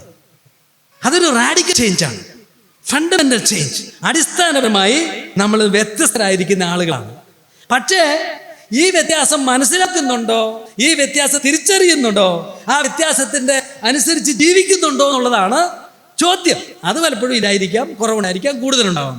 പക്ഷെ ജീവിച്ചാലും ജീവിച്ചില്ലെങ്കിൽ നമ്മൾ ആരാ? രക്ഷിക്കപ്പെട്ട ആളാ? രക്ഷിക്കപ്പെട്ട ആളാ. പരിശുദ്ധാത്മാവുള്ള ആള് പരിശുദ്ധാത്മാവുള്ള ആളാണ്. സ്വർഗത്തിൽ പേരെഴുതിയ ആള് സ്വർഗത്തിൽ പേരെഴുതിയ ആള്. കർത്താവല്ലാതെ എൻ്റെ പേരിൻ്റെ ജോ എന്ന് മാത്രം എഴുതിയിട്ട് സായും പായും പിന്നെ എഴുതാമെന്ന് പറഞ്ഞിട്ടുണ്ടോ? അതൊക്കെ അവിടെ എഴുതി വെച്ചിട്ടുണ്ട്. അത് പിന്നെ പതുക്കെ പതുക്കെ ജീവിതം നോക്കി എഴുതുന്നതല്ലല്ലോ. It is written. ലോകസ്ഥാപനത്തിന് മുമ്പേ എഴുതപ്പെട്ടിരിക്കുകയല്ലേ. അതാണ് ഞാൻ, അതാണ് നമ്മുടെ കുടുംബം, അതാണ് അതിൻ്റെ വ്യത്യാസം എന്ന് നോക്കണം. അതുകൊണ്ട് ഞാൻ ചിലപ്പോഴും കുറച്ചിട്ടുണ്ട്, ഈ ബൈബിളിൽ പറഞ്ഞിരിക്കുന്ന ഈ വിശ്വാസികളോട് പറഞ്ഞിരിക്കുന്ന കുടുംബ നിയമങ്ങളൊക്കെ ഉണ്ടല്ലോ, ഒരളവിൽ എല്ലാവർക്കും പ്രായോഗികമാണെങ്കിലും സൂക്ഷിച്ച് പഠിപ്പിക്കുന്നതാണെന്ന് തോന്നിയിട്ടുണ്ട്. ഉദാഹരണത്തിന് എഫേസ്യസിലെ 5-ാം അധ്യായത്തിൽ അപ്പോസ്തലൻ പറയുകയാണ്, ഭാര്യമാരെ നിങ്ങൾ ഭർത്താക്കന്മാർക്ക് കീഴടങ്ങിയിരിക്കണം എന്ന് പറഞ്ഞു. പലപ്പോഴും മൂർഖന്മാരും തെമ്മാടികളുമായിരിക്കുന്ന ഭർത്താക്കന്മാർക്ക് എങ്ങനെ കീഴടങ്ങും എന്നൊക്കെ പല ആളുകൾ ചോദിക്കും. ഇതിനൊക്കെ കീഴടങ്ങണോ എന്ന് ചോദിച്ചാൽ അതിന് ആ കൽപ്പന മാത്രമായിട്ട് എടുക്കരുത്. അതിന് താഴെ ഒരു കൽപ്പന അങ്ങോട്ട് പറഞ്ഞിട്ടുണ്ട്. ഭർത്താക്കന്മാരെ ക്രിസ്തുവും സഭയെ സ്നേഹിച്ച് അവൾക്ക് വേണ്ടി തന്നെത്താൻ അവൾക്ക് വേണ്ടി കൊടുത്തതുപോലെ ഭാര്യമാരെ സ്നേഹിച്ചവരെ പോറ്റി പുലർത്തുകയത്രേ വേണ്ടത്. ഈ രണ്ടും കൂടി ചേർന്നെടുത്താണ് കാര്യം നടക്കുകയുള്ളൂ, അല്ലേ? കർത്താവിൻ്റെ സ്നേഹമുള്ളിടത്ത് ദൈവസഭയുടെ കീഴടങ്ങൽ, കർത്താവിൻ്റെ സ്നേഹമില്ലാത്തടുത്ത് ദൈവസഭയുടെ കീഴടങ്ങൽ എങ്ങനെ പറ്റും? അതുകൊണ്ട് ഇത് ദൈവമക്കൾക്കുള്ള പ്രമാണമാണ്. അതുപോലെ ഈ ബൈബിളിൽ പറഞ്ഞിരിക്കുന്ന കാര്യങ്ങൾ പലതും ദൈവമക്കൾക്കേ ഇത് പറ്റുള്ളൂ. ഈ സിസ്റ്റത്തിലെ അത് പാഠങ്ങളവർക്ക് ഉൾക്കൊള്ളാമെങ്കിലും അത് ശരിയായി ഫങ്ഷൻ ചെയ്യണമെങ്കിൽ ഈ സിസ്റ്റത്തിലെ അത് ഫങ്ഷൻ ചെയ്യുള്ളൂ. ഒരു ക്രിസ്തീയ കുടുംബം എന്ന് പറയുമ്പോൾ അതിൻ്റെ ആ പരിപാടികളൊക്കെ നമ്മൾ കാണുമ്പോൾ ഒരു ദൈവമക്കളുടെ രക്ഷിക്കപ്പെട്ട ദൈവമക്കളുടെ കുടുംബത്തിൻ്റെ ഒരു പ്രത്യേകത. ഇപ്പം ഞാൻ തന്നെ ഇടയ്ക്ക് പോയി താമസിക്കുന്ന ഒരു അക്രൈസ്തവ കുടുംബമുണ്ട്, താമസിക്കേണ്ട സ്ഥിതിയുള്ളൊരു കുടുംബം. അവിടെ പോകുമ്പോൾ എനിക്ക് ആ ഫീൽ എനിക്ക് തോന്നും, ഒരു ഒരു ചേരാത്തടുത്ത് ചേർന്ന പോലെ എനിക്ക് തോന്നും. കാരണം നമ്മുടെ പ്രയോറിറ്റീസ് അല്ല അവരുടെ പ്രയോറിറ്റീസ്, നമ്മുടെ സംസാരങ്ങളല്ല അവരുടെ സംസാരങ്ങൾ, നമ്മുടെ പ്രവൃത്തികളല്ല നമ്മുടെ രസങ്ങളല്ല അവരുടെ രസങ്ങൾ, നമ്മൾ ആസ്വദിക്കുന്ന ആസ്വാദനങ്ങൾ അവർക്ക് പരിഹാസങ്ങളാണ്, നമ്മുടെ മഹത്വങ്ങൾ അവർക്ക് നിന്ദകളാണ്, പരിഹാസ വിഷയങ്ങളാണ്. നമ്മൾ എത്ര അവിടെ ഇരിക്കും? അവിടെ ചെന്ന് കഴിഞ്ഞിട്ടുണ്ടെങ്കിൽ വലിയൊരു LCD TV ഒരു സ്ക്രീനിങ് ഇങ്ങനെ വെച്ചേക്കാണ്. അതിൻ്റെ മുമ്പിലാണ് രാവിലെ വൈകുന്നേരം നമസ്കരിക്കുന്നത്. പിന്നെ അവിടുത്തെ കലാകാരന്മാരും ഹീറോസും വാർത്തകളും ചാനലുകളും ഒക്കെ ആയിരിക്കും അവരുടെ കൂട്ടുകാര്. അവരുടെ പാടുന്ന പാട്ടുകൾ, അവരുടെ ഇൻട്രസ്റ്റിംഗ് വിഷയങ്ങൾ ഒന്നും നമുക്കങ്ങോട്ട് ശരിക്കും പൊരുത്തപ്പെടുക. എന്നൊരു ക്രിസ്തീയ കുടുംബം നമുക്ക് അവിടെ ചെല്ലുമ്പോൾ വി ഫീൽ അറ്റ് ഹോം. നമുക്കൊരു സമാധാനം തോന്നും, അവിടെ കിടന്നുറങ്ങാനായിട്ട് തോന്നും. രാത്രി നമുക്ക് ഞാൻ കിടന്നുറങ്ങി അവൻ എന്നെ കരുതിയാൽ ഉണർന്നു ഇരിക്കുന്നു എന്നുള്ള ഒരു ഫീൽ നമുക്ക് അങ്ങോട്ട് കിട്ടണം. ഒരു ക്രിസ്തീയ കുടുംബത്തിൻ്റെ പുറമേയുള്ള കാര്യങ്ങളല്ലേ. എന്നാൽ ഈ പുറമേയുള്ളതല്ല ഞാൻ പറഞ്ഞത്. യഥാർത്ഥത്തിൽ നമ്മുടെ അടിസ്ഥാനപരമായിരിക്കുന്ന വ്യത്യാസത്തിൻ്റെ ഒരു പ്രകടനമാണ് ഈ പുറമെയുള്ള കാര്യത്തിൽ. അതുകൊണ്ട് നമ്മളത് ചോദിക്കേണ്ട ഒരു ചോദ്യം, ആദ്യത്തെ ചോദ്യം, എൻ്റെ കുടുംബം ഒരു ക്രിസ്തീയ കുടുംബമാണോ, അതോ ക്രിസ്തീയതയുടെ പേരുള്ള ബോർഡ് എഴുതി വെച്ചിരിക്കുന്ന ഒരു കുടുംബമാണോ, അതോ ഇതൊരു ക്രിസ്തീയ കുടുംബമാണ്? ഒരു കുടുംബത്തെ രണ്ടാമതൊരു ചോദ്യം കൂടി ചോദിക്കണം. എൻ്റെ കുടുംബം ഒരു ക്രിസ്തീയ കുടുംബമാണെങ്കിൽ ഞാൻ എത്രത്തോളം ക്രിസ്തീയമായിരിക്കുന്ന ജീവിതം ഇവിടെ ജീവിക്കുന്നുണ്ടെന്നുള്ള ചോദ്യമുണ്ട്. കാരണം ഒരു വളർച്ചയും കൂടി ഉണ്ടല്ലോ. ഇപ്പം നമ്മൾ ചോദിക്കുന്ന പോലെയാ, ഞാൻ രക്ഷിക്കപ്പെട്ട ആളാണോ? ഒരു ചോദ്യമല്ലേ അതല്ല ഏറ്റവും പ്രധാന ചോദ്യം. രക്ഷിക്കപ്പെട്ട ആളാണോ? രക്ഷിക്കപ്പെട്ട ആളാണെങ്കിൽ അവന് എന്തെല്ലാം പരാജയങ്ങളുണ്ടെങ്കിലും അവനെ സംബന്ധിച്ചുള്ള ദൈവ പരിപാടി നിത്യതയുടെ ഒരു തേജസ്സിൻ്റെ പരിപാടിയാണ്. ഇനി രണ്ടാമത്തെ ചോദ്യം, ഈ രക്ഷിക്കപ്പെട്ട ആള് എത്രത്തോളം രക്ഷിക്കപ്പെട്ട ജീവിതം ഇവിടെ ജീവിക്കുന്നുണ്ട്? സ്വർഗത്തിൽ ചെല്ലും ജീവിക്കും, അത് പിന്നെ കുറവില്ലല്ലോ, പൂർണ്ണമായിട്ടും ജീവിക്കും. പക്ഷെ ഇവിടെ എത്രത്തോളം ഈ രക്ഷിക്കപ്പെട്ട ജീവിതം ജീവിക്കുന്നുണ്ട്? അതൊരു ചോദ്യമല്ലേ. അതാണല്ലോ നമ്മുടെ വിശുദ്ധീകരണം, അതിലുള്ള വളർച്ച എന്നൊക്കെ പറഞ്ഞാൽ അതാണ്. അതുപോലെ തന്നെ ഞാനൊരു ക്രിസ്തീയ കുടുംബമാണ് എങ്കിൽ ആ ക്രിസ്തീയത എൻ്റെ കുടുംബത്തിൽ എത്രത്തോളം അനുഭവപരമായിട്ട് കാണുന്നു? അത് ചോദിക്കണം. എൻ്റെ കുടുംബം രക്ഷിക്കപ്പെട്ട കുടുംബമാണോ, ഒരു ക്രിസ്തീയ കുടുംബമാണോ? എൻ്റെ കുടുംബം ക്രിസ്തീയതയിൽ എത്ര പുരോഗതിയും വളർച്ചയും പ്രാപിച്ച ഒരു കുടുംബമാണ്? അതിനെ ഒന്ന് വിശദമാക്കാൻ ഞാൻ 2-3 കാര്യങ്ങൾ കൂടെ പറയാൻ ആഗ്രഹിക്കുന്നു. എന്താണ് ഒരു കുടുംബത്തെ ക്രിസ്തീയമാക്കുന്നത്? ഒന്നാമത് ചിലത് ഞാൻ പറഞ്ഞു, ചുരുക്കത്തിൽ ഒന്നാണ് പറയാം. ഒന്നാമത്തത്, ഒരു ക്രിസ്തീയ കുടുംബം വേണമെങ്കിൽ ഒരു ക്രിസ്തീയ വിവാഹം വേണമെന്നുള്ളതല്ലേ ആദ്യത്തെ കാര്യം. ക്രിസ്ത്യാനികൾക്കല്ലേ ക്രിസ്തീയ കുടുംബം സെറ്റ് ചെയ്യാനായിട്ട് പറ്റുള്ളൂ. ഒരു ക്രിസ്തീയ വിവാഹം, ഇന്ന് ലോകത്തിൽ ഒരുപാട് വിവാഹങ്ങളൊക്കെ ഉണ്ടല്ലോ, പല തരത്തിലുള്ള വിവാഹങ്ങളൊക്കെ നടക്കുന്നുണ്ട്. അപ്പോൾ ആ വിവാഹങ്ങളിൽ നിന്നൊക്കെ വ്യത്യസ്തമായി ഒരു ക്രിസ്തീയ വിവാഹം, അതായത് രക്ഷിക്കപ്പെട്ട 2 ദൈവമക്കൾ ബൈബിൾ അനുസരിച്ചുള്ള ഉടമ്പടി ചെയ്ത് ഭാര്യാഭർത്താക്കന്മാരായിട്ട് ജീവിക്കാനും ആ ക്രിസ്തീയ ലക്ഷ്യങ്ങളൊക്കെ സഫലമാക്കാനുമുള്ള ഒരു തുടക്കമാണല്ലോ ഒരു ക്രിസ്തീയ കുടുംബം. അപ്പോൾ ആദ്യം തന്നെ നമ്മൾ ഉറപ്പാക്കും രക്ഷിക്കപ്പെട്ട ആളെയാണോ വിവാഹം കഴിക്കുന്നത്. ബൈബിളും അത് പറഞ്ഞിട്ടുണ്ടല്ലോ, രക്ഷിക്കപ്പെട്ട ആളുമായിട്ട് വിവാഹം കഴിക്കാവുള്ളൂ. അങ്ങനെയുള്ളവർക്കല്ലേ ഒരു ക്രിസ്തീയ കുടുംബം സെറ്റ് ചെയ്യാൻ പറ്റുള്ളൂ. പിന്നെ അങ്ങനെ അല്ലാത്ത ചില സാഹചര്യങ്ങൾ പൗലോസ് പറയാതിരുന്നില്ല. പൗലോസ് പറഞ്ഞു, അവിശ്വാസിയായ ഭാര്യ ഭർത്താവ് മുഖേനയും അവിശ്വാസിയായ ഭർത്താവ് ഭാര്യ മുഖേനയും വിശദീകരിക്കപ്പെടുന്നു. ഇത്ര വ്യാഖ്യാനിക്കാൻ പ്രയാസമാണ്. അല്ലെങ്കിൽ നിങ്ങളുടെ മക്കൾ അശുദ്ധരാകുമല്ലോ എന്ന് പറഞ്ഞു. എന്താണ് അവിടെ ഉദ്ദേശിക്കുന്നത്? ഭർത്താവ് വിശ്വാസിയാണെങ്കിൽ ഭാര്യ രക്ഷിക്കപ്പെടുമെന്നല്ലോ. എന്താണ്? ഭാര്യ സ്വർഗത്തിൽ പോകുന്നല്ലോ അതിൻ്റെ അർത്ഥം. ദൈവത്തിലാണെന്നല്ല.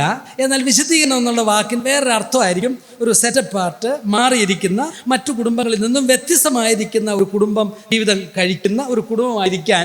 ഇനി ജീവിത പങ്കാളിയിൽ ഒരാൾ രക്ഷിക്കപ്പെട്ട ആളാണെങ്കിൽ പോലും അതിനുള്ള വ്യതിരിക്തതയും വ്യത്യസ്തതയും ആ ദൈവത്തിന് വേണ്ടി വേർതിരിക്കപ്പെട്ട ജീവിതത്തിൻ്റെ സാധ്യതകളും ഒരളവോളമെങ്കിലും ഉണ്ടെന്നും ആ മക്കൾക്കും അതിൻ്റെ ആ സവിശേഷതകൾ അനുഭവിക്കാൻ കഴിയുമെന്നും ആയിരിക്കണം അതിൻ്റെ ഒരു വ്യാഖ്യാനം. വേറെ എന്തെങ്കിലും വ്യാഖ്യാനം ഉണ്ടോ എന്ന് എനിക്ക് അറിഞ്ഞുകൂടാ. എന്നാൽ ഒരു ഒരു ഒരു ഒരു ക്രിസ്തീയ കുടുംബത്തിൻ്റെ ഒരു അടിസ്ഥാനം പറഞ്ഞെങ്കിൽ പൊതുവെ അത് രക്ഷിക്കപ്പെട്ട ദൈവമക്കൾ വിവാഹമായിരിക്കും. അതുകൊണ്ടാണല്ലോ നമ്മളൊക്കെ കല്യാണം കഴിക്കുമ്പോൾ രക്ഷിക്കപ്പെട്ട ആളാണോ കല്യാണം കഴിക്കുന്നതെന്ന് ആദ്യം ഉറപ്പാക്കണം. അതാണ് സ്പിരിച്വൽ കമ്പാറ്റബിലിറ്റിയുടെ ഏറ്റവും ബേസിസാണ്. നമ്മൾ പറയും രക്ഷിക്കപ്പെട്ട ആളാണെന്ന് ഉറപ്പാക്കണമെന്ന് പറയും. ഈ രക്ഷിക്കപ്പെട്ട ആളാകുക എന്ന് പറഞ്ഞാൽ ആൾ വിചാരിക്കും അതൊരു ചെറിയ കാര്യമല്ലേ എന്ന്. അതൊരു ചെറിയ കാര്യമല്ല. ഞാൻ മാരേജ് കൗൺസിലിംഗ് ഒക്കെ നടത്തുമ്പോൾ രക്ഷയെപ്പറ്റി ചോദിക്കുമ്പോൾ അതിൻ്റെ ഗൗരവം എനിക്ക് എപ്പോഴാണ് മനസ്സിലായത്. ഒരാൾ രക്ഷിക്കപ്പെട്ട ആളാണെന്ന് പറഞ്ഞാൽ അതിൻ്റെ അർത്ഥത ഒരു ചെറിയ കാര്യമാണ്. അവൻ്റെ ജീവിതത്തിൻ്റെ പാരഡൈം തന്നെ മാറി. കർത്താവ് അപ്പോസ്തലൻ പറഞ്ഞ പോലെ ഒരുത്തൻ ക്രിസ്തുവിലായാൽ അവൻ പുതിയ സൃഷ്ടി, ഫണ്ടമെന്റൽ ചേഞ്ച്. എന്തൊരു വ്യത്യാസമാണത്. അല്ലെങ്കിൽ ഈ ലോകത്തിലെ ഒരു മനുഷ്യനല്ലേ എല്ലാ കാര്യത്തിലും ഏറ്റവും സെറ്റ് ഒരു ലൗകികനാണ് അവൻ. ഈ ലോക താല്പര്യങ്ങളും ഈ ലോക മൂല്യങ്ങളും ഈ ലോക ലക്ഷ്യങ്ങളും ഈ ലോക വഴികളും ഈ ലോക സന്തോഷങ്ങളും ഈ ലോക ദുഃഖങ്ങളും ഈ ലോക സംഘർഷങ്ങളും ഒക്കെ അവനെ നയിക്കുന്നത്. ഒരാൾ രക്ഷിക്കപ്പെട്ടു എന്ന് പറഞ്ഞാൽ ഒരു പുതിയ ലോകത്തിലേക്ക് അവൻ വരികയാണ്, പുതിയ സൃഷ്ടിയുടെ ഭാഗമാവുകയാണ്.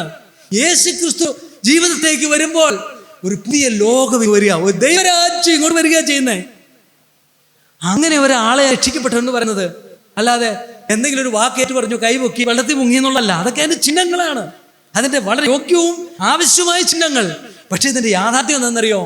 ഒരുത്തൻ ക്രിസ്തുവിൽ ആയാൽ, ഇൻ ക്രൈസ്റ്റ്, പിന്നെ അവൻ്റെ ജീവിതം മുഴുവൻ ഒരു ക്രിസ്തുവിനെ കേന്ദ്രീകരിച്ചുള്ള ജീവിതമാണ്. ഒരു പെൺകുട്ടിയെ, രക്ഷിക്കപ്പെട്ട ഒരു പെൺകുട്ടിയെ ഒരു പുരുഷന് വിവാഹം കഴിച്ചു കൊടുക്കുമ്പോൾ നമ്മൾ ചോദിക്കേണ്ട ചോദ്യം, ഈ പുരുഷൻ യേശുവിലുള്ള ഒരാളാണോ? അത് ഉറപ്പാക്കിയാൽ പിന്നെ നമ്മുടെ ജീവിതത്തിലെ ഏറ്റവും വലിയ ഉറപ്പ് കിട്ടിക്കഴിഞ്ഞു. പിന്നെ മറ്റു പല കാര്യങ്ങളും ചോദിക്കാനുണ്ട്, പക്ഷേ അടിസ്ഥാനം ശരിയാണ്. ആ അടിസ്ഥാനം ചോദിക്കാത്ത ആളുകളുണ്ടെങ്കിൽ ആരെങ്കിലുമൊക്കെ ആയിക്കോട്ടെ എന്നൊക്കെ പറയുന്നവര് ക്രിസ്തീയ ജീവിതത്തിൻ്റെ മഹത്വവും അതിൻ്റെ ആ ശ്രേഷ്ഠതയും എന്ന് തിരിച്ചറിയാതെയുള്ള ആളുകളാണ്. അത് രക്ഷിക്കപ്പെട്ട ഒരാളെന്ന് പറഞ്ഞാൽ ജീവിതം മുഴുവൻ മാറാനുള്ള ബേസ് ഇട്ടു എന്നാണ്, അതിൻ്റെ ഫൗണ്ടേഷൻ ഇട്ടു എന്നാണ് അതിൻ്റെ കാരണം. അതുപോലെ തന്നെ രക്ഷിക്കപ്പെട്ട ഒരാളുടെ ഒരു കുടുംബം എന്ന് പറയുമ്പോൾ നമ്മൾ പറയുമല്ലോ, കുടുംബത്തിൻ്റെ തലവനാരാ ബൈബിൾ അനുസരിച്ച്? ഭാര്യയാണോ ഭർത്താവാണോ? ഭർത്താവ്. എന്നാൽ ഭാര്യ അല്ല ഭർത്താവ് വരാമെന്നാണ് നമ്മൾ പഠിക്കുന്ന ഒരു കാര്യം, അല്ലേ? ആരാണ് ക്രിസ്തീയ കുടുംബത്തിൻ്റെ തലവൻ? കർത്താവ്, അല്ലേ? പായം മാറ്റിയിട്ട് കായം എഴുതണം, അല്ലേ? കർത്താവാണ്. പെട്രിയാർക്കി അല്ല, മാട്രിയാർക്കി അല്ല, തിയോക്രസിയാണ്.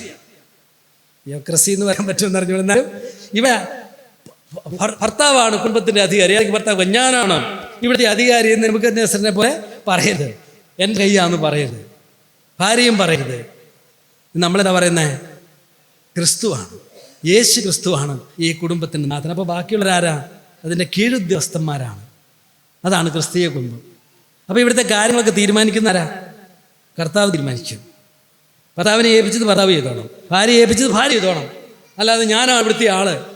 ഈ ലോകത്തിലെ കുടുംബങ്ങളെ പറ്റി ഞാൻ ഓർത്തിട്ടുണ്ട്. അവരെ ഒരു സാധാരണ നമ്മുടെയൊക്കെ നാട്ടിൻപുറത്തുള്ള വീട്ടുകാരെയൊക്കെ നോക്കി ഒരു തീരുമാനം എടുക്കുമ്പോൾ ആരും അവസാനത്തെ വാക്ക് പറഞ്ഞേ? ഭർത്താവ് പറയും, സമ്മതിച്ചില്ലെങ്കിൽ സമ്മതിക്കണമെന്നൊക്കെ പറയും. ഇപ്പം പിന്നെ ഈഗാലിറ്റേറിയൻസ് ഒക്കെ വന്നു, ഇത്തിരി വ്യത്യാസമുണ്ട്. അതാ കുറച്ചുകൂടെ നല്ലതെന്ന് എനിക്ക് തോന്നിയിട്ടുണ്ട്. തമ്പുരാൻ ഇല്ലാത്തടത്ത് കുറച്ചുകൂടെ ഈഗാലിറ്റേറിയൻ വരുന്നതായിരിക്കും കുറച്ചുകൂടെ നല്ലത്. അല്ലെങ്കിൽ ഈ സ്ത്രീകളെയൊക്കെ അടിച്ചമർത്തുന്ന നമ്മളൊക്കെ പറയുമല്ലോ, പഴയതാ നല്ലത്. ഞാൻ എന്നും ഓർമ്മയുണ്ട്, നമ്മുടെ പഴയ കാലത്തെ ചേട്ടന്മാരുടെ ചേട്ടത്തിമാരുടെയും ഒക്കെ കുടുംബജീവിതം കണ്ടാൽ അതോട് ഭയപ്പെട്ടു പോകുന്നിട്ടുണ്ട്. ചില കഥകളൊക്കെ കേട്ടിട്ട് എന്ത് കിരാതമായിരിക്കുന്ന ക്രൂരതകളാണ്. നിങ്ങൾ തന്നെ ഇവിടെ ഇരിക്കുന്ന പലരും അമ്മമാരുടെ അടുത്തുനിന്നൊക്കെ അമ്മമാരായും ഒക്കെ ചെയ്തതും അനുഭവിച്ചതും ഒക്കെ ഓർത്താൽ ഇതൊക്കെ ഈ ബൈബിളിലുണ്ടായ നമ്മുടെ കയ്യിലൊന്നും ഓർക്കണേ. 2000 വർഷം മുമ്പ് എഴുതി പുതിയ നിയമമൊക്കെ ഉണ്ടായിരുന്നു. ഇതൊക്കെ ഒരു സ്ഥലത്ത് പൂഴ്ത്തി വെച്ചിട്ട് നമ്മുടെ പഴയ കിരാത ഭരണങ്ങളായിരുന്നു. ഭാര്യമാരൊക്കെ അനുഭവിച്ച കഷ്ടതകൾ, അവരുടെ മക്കളെയൊക്കെ അനുഭവിച്ച വേദനകൾ. അതുകൊണ്ട് പഴയതെല്ലാം നല്ലതാണെന്നൊന്നും പറയരുത്. ഏറ്റവും പഴയത് ഈ പുസ്തകത്തിൽ എഴുതിയതൊക്കെ നല്ലതുള്ളൂ എന്ന് ഓർക്കണം. അപ്പം അങ്ങനെയുള്ള ഒരു അധികാരമുള്ള കുടുംബം. ഇന്നും കുടുംബത്തിൽ ഒരു പ്രശ്നം വന്നാൽ ഈ അപ്പനെ ആരെ മര്യാദ പഠിപ്പിക്കണേ? ആരെങ്കിലും ചോദിക്കണുണ്ടോ? അവരുടെ മേലെ ആരുമില്ല. പിന്നെ ഉള്ളത് പോലീസ് ഇൻസ്പെക്ടറും കോടതിയും ഒക്കെ ഉള്ളൂ. അവിടെ ചെന്നിട്ട് വേണം പരാതി കൊടുക്കാൻ. എന്നാൽ ഒരു ക്രിസ്തീയ കുടുംബത്തിലോ ഒരു പ്രശ്നം, ഒരു ഭർത്താവ് ഒരു തെറ്റായ പ്രവൃത്തി ചെയ്തു, അല്ലെങ്കിൽ മോശമായിട്ട് പ്രതികരിച്ചാൽ ആരാ ചോദിക്കുന്നത്? സഭയിലെ ആളുകൾ വരും എന്ന് ചോദിക്കും, ഇയാൾ എന്താ ചെയ്തതെന്ന്. ഇയാളെന്ന് ചോദിക്കില്ല, ബഹുമാനപ്പെട്ട സഹോദരൻ എന്താ ചെയ്തതെന്ന് ചോദിക്കും. ഭാര്യയെ തല്ലിയോ? സഭ വന്ന് പരസ്യമായി മാപ്പ് പറയണമെന്ന് പറയും. നീ ആരാ എൻ്റെ ഭാര്യനെ എനിക്ക് തല്ലാൻ മേലെ എന്ന് ചോദിച്ചാൽ തല്ലാം. ഇവിടെ പറ്റൂല, കാരണം ഇവിടെ കർത്താവാണ് ഇവിടുത്തെ അധികാരി. അപ്പം നിങ്ങൾ ആരാ ചോദിക്കാമെന്ന് ചോദിച്ചാലോ? ഞങ്ങൾ ആരാന്ന് മനസ്സിലായില്ലേ? സഭ കർത്താവിൻ്റെ കാര്യനിർവഹണം നടത്തുന്ന പ്രോഗ്രാമാണ്. ഇതിന് കീഴടങ്ങാൻ പറ്റുമോ? പറ്റിയല്ലേ? പറ്റല്ലെങ്കിൽ ഇതിൽ വഴി അപ്പുറം കിടപ്പില്ലേ? ഇവിടെ നിന്നാൽ കർത്താവിൻ്റെ കീഴിൽ നിൽക്കണം. മക്കളെ വളർത്തുന്നതിൽ, ഭാര്യ ഭർത്താക്കന്മാരുടെ ബന്ധത്തിൽ അന്തഃഛിദ്രങ്ങളും പ്രയാസങ്ങളും സംഘർഷങ്ങളും വരുമ്പോൾ കർത്താവായ യേശുക്രിസ്തു ഇടപെടും. അപ്പോൾ ആളുകൾ പറയും ഇടപെടൽ നേരിട്ട് മാത്രമല്ല, കർത്താവ് പല ഇടപെടലും നടത്തുന്നത് നേരിട്ടല്ല. കർത്താവ് ഇടപെടൽ നടത്തുന്ന അവിടുത്തെ മക്കളിലൂടെയാണ്. ഒരു സഭ എന്ന് ചോദിക്കാനും പറയാനും ആളുണ്ട് ഇവിടെ. പുരുഷനാണ്, ഞാനാണ് ഇവിടുത്തെ അധികാരി എന്നൊന്നും പറയരുത്. കർത്താവാണ് അധികാരി. ആ അധികാരത്തിന് കീഴിൽ നിന്ന് നിങ്ങൾ പ്രവർത്തിക്കണം. അത് പ്രവർത്തിച്ചില്ലെങ്കിൽ കർത്താവ് ചോദ്യം ചെയ്യും, കർത്താവിൻ്റെ വഴികളുടെ ചോദ്യം ചെയ്യും. അതുകൊണ്ടല്ലേ പല ആളുകൾക്കും ഈ ചോദ്യങ്ങളൊക്കെ നേരിടേണ്ടി വന്നത്. അതിന് കീഴടങ്ങിയിരിക്കണം. അതാണ് അതിൻ്റെ വിജയം. അത് എതിർത്ത് പോയാൽ പിന്നെയും പോവും. അതിന് കീഴടങ്ങിയിരിക്കണം. കർത്താവിൻ്റെ ബാലശിക്ഷ എബ്രാഹിം പറഞ്ഞില്ലേ, ഈ ബാലശിക്ഷ കഴിക്കുന്നത് എങ്ങനെയാണ്? നടപടികളാകും, ചോദ്യങ്ങളാകും, ചില ആജ്ഞകളാകും, അനുസരിപ്പിക്കലുകളാകും. ഇതൊക്കെ കൊടുക്കുമ്പോൾ കേൾക്കാം, അബദ്ധം പറ്റി, നമ്മുടെ പിതാക്കന്മാർ നമ്മളെ അടിച്ചപ്പോൾ നമ്മൾ സഹിച്ചില്ലേ എന്ന് ചോദിച്ചതേ, മാനുഷ്യ പിതാക്കന്മാർ നമ്മളെ തല്ലിയപ്പോൾ നമ്മൾ സഹിച്ചില്ലേ? കർത്താവ് നിങ്ങളെ ശിക്ഷിക്കുമ്പോൾ ആ ശിക്ഷ മുഷിയരുത്. അത് കർത്താവ് നന്നാകാനല്ല, താൻ സ്നേഹിക്കുന്നവരെ മെച്ചപ്പെടുത്താനായിട്ടുള്ള ശിക്ഷണത്തിൻ്റെ പരിപാടികളാണ്. അത് ദൈവം സഭയിലൂടെ നടത്തും. കണ്ടോ, ഒരു ക്രിസ്തീയ കുടുംബത്തിന് ഒരു സഭയുടെ മേൽനോട്ട കാര്യത്തിൽ അവർക്കുണ്ടാവും. കാരണം കർത്താവ് സഭയിലൂടെ പ്രവർത്തിക്കും. അതല്ലേ പല സഹോദരിമാരുടെ ആശ്വാസമായിട്ട് ഞാൻ കണ്ടിട്ടുള്ള അതാണ്. ഈ ഭർത്താവിനോട് പാടില്ല എന്ന് പറയാനും നിങ്ങൾ ഇത് ശരിയല്ല എന്ന് പറയാനും ഒരു സഭയുണ്ട്. അവരെ തിരുത്താനൊരു സഭയുണ്ട്. അവർക്ക് മാതൃക കാണിക്കാനൊരു സഭയുണ്ട്. അവരെ പ്രോത്സാഹിപ്പിക്കാനൊരു സഭയുണ്ട്. ഒരു വഴി വിട്ടു പോകുമ്പോൾ ഇതല്ല വഴി, ഇതിലേ പോകണമെന്ന് പറയാൻ ഒരു സഭ നമുക്കുണ്ട്. ദൈവമക്കൾ നമ്മുടെ കൂട്ടത്തിൽ ഉണ്ട്. അത് ക്രിസ്തീയ കുടുംബമാണ്. അതുകൊണ്ട് ക്രിസ്തീയ കുടുംബം ചോദിക്കാനും പറയാനും ഒക്കെ ദൈവം ഉണ്ട്. ദൈവ ഉത്തരവാദിത്തപ്പെട്ട ആളുകളുണ്ട്. മറ്റൊരു കാര്യം എൻ്റെ മനസ്സിൽ വന്നത്, ക്രിസ്തീയ കുടുംബത്തിലെ മൂല്യങ്ങൾ, അത് നമ്മൾ മുറുകെ പിടിക്കുന്ന മൂല്യങ്ങൾ തിരുവഴുത്തുകളുടെ മൂല്യങ്ങളാണ്. മൂല്യം എന്ന് പറഞ്ഞാൽ ശരിയെന്നും തെറ്റെന്നും വേർതിരിക്കുമല്ലോ. കാര്യങ്ങളൊക്കെ വരുമ്പോൾ ഏതാ ശരി ഏതാ തെറ്റ്, എങ്ങനെയാണ് ചെയ്യേണ്ടത് എങ്ങനെയാണ് ചെയ്യാത്തതെന്നുള്ള ചോദ്യം വരുമ്പോൾ അത് പറയുന്ന പുസ്തകം ബൈബിളാണ്. അതൊക്കെ ബൈബിളിൽ എഴുതി വെച്ചിട്ടുണ്ട്. അതുകൊണ്ട് നമ്മളൊരു പ്രശ്നം പരിഹരിക്കാനോ ഒരു പ്രശ്നം കുടുംബത്തിലാണെങ്കിൽ അഭിമുഖീകരിക്കുമ്പോൾ എങ്ങനെ ഇത് പരിഹരിക്കൂ എന്നുള്ള ചോദ്യത്തിന് മുമ്പ് അത് പരിഹരിക്കാനുള്ള അടിസ്ഥാന തത്വങ്ങളെല്ലാം എഴുതിയ ഒരു പുസ്തകമായിട്ട് നമുക്ക് തന്നിട്ടുണ്ട്. ഒരു ഭരണഘടന പോലെ. ഇപ്പം നമ്മുടെ ഗവൺമെൻറ്റൊക്കെ എപ്പോഴും പറയല്ലേ, ഭരണഘടനയാണ് ഞങ്ങളുടെ സർവസ്വ, ഭരണഘടന ദൈവം നിന്നാണ് ആരാണ്ട് പറഞ്ഞിട്ടു. ഭരണഘടന ദൈവമാണ്. അത്രയ്ക്കൊന്നും പോക്കേണ്ട കാര്യമില്ല. ഭരണഘടന തന്നെ വന്നത് മനുഷ്യരുടെ മനസാക്ഷിയുടെ മാനുഷിക മൂല്യങ്ങളുടെ രേഖപ്പെടുത്തലാണ്. അതിന് മുകളിൽ മനസാക്ഷിയും മൂല്യങ്ങളും ഒക്കെ ഉണ്ട്, സനാതന മൂല്യങ്ങളൊക്കെ ഉണ്ടെന്നുള്ളതാണ് വേറൊരു സത്യം. അല്ല, ഭരണഘടനയെ തന്നെ അങ്ങനെ ഐഡലൈസ് ചെയ്യേണ്ട ആവശ്യമില്ല. അതിനപ്പുറത്ത് മനുഷ്യത്വം എന്നുള്ള ഒരു മൂല്യമുണ്ട്. അത് പറയുന്നതാണ് അവർ ഗവൺമെൻറ് അങ്ങനെ നിൽക്കുന്നത്. നിയമങ്ങളൊക്കെ കാര്യങ്ങളൊക്കെ അങ്ങനെയല്ലേ സെറ്റിൽ ചെയ്യുന്നത് ഭരണഘടന വെച്ചിട്ട്. അതുപോലെ നമുക്കൊരു ഭരണഘടനയില്ലേ?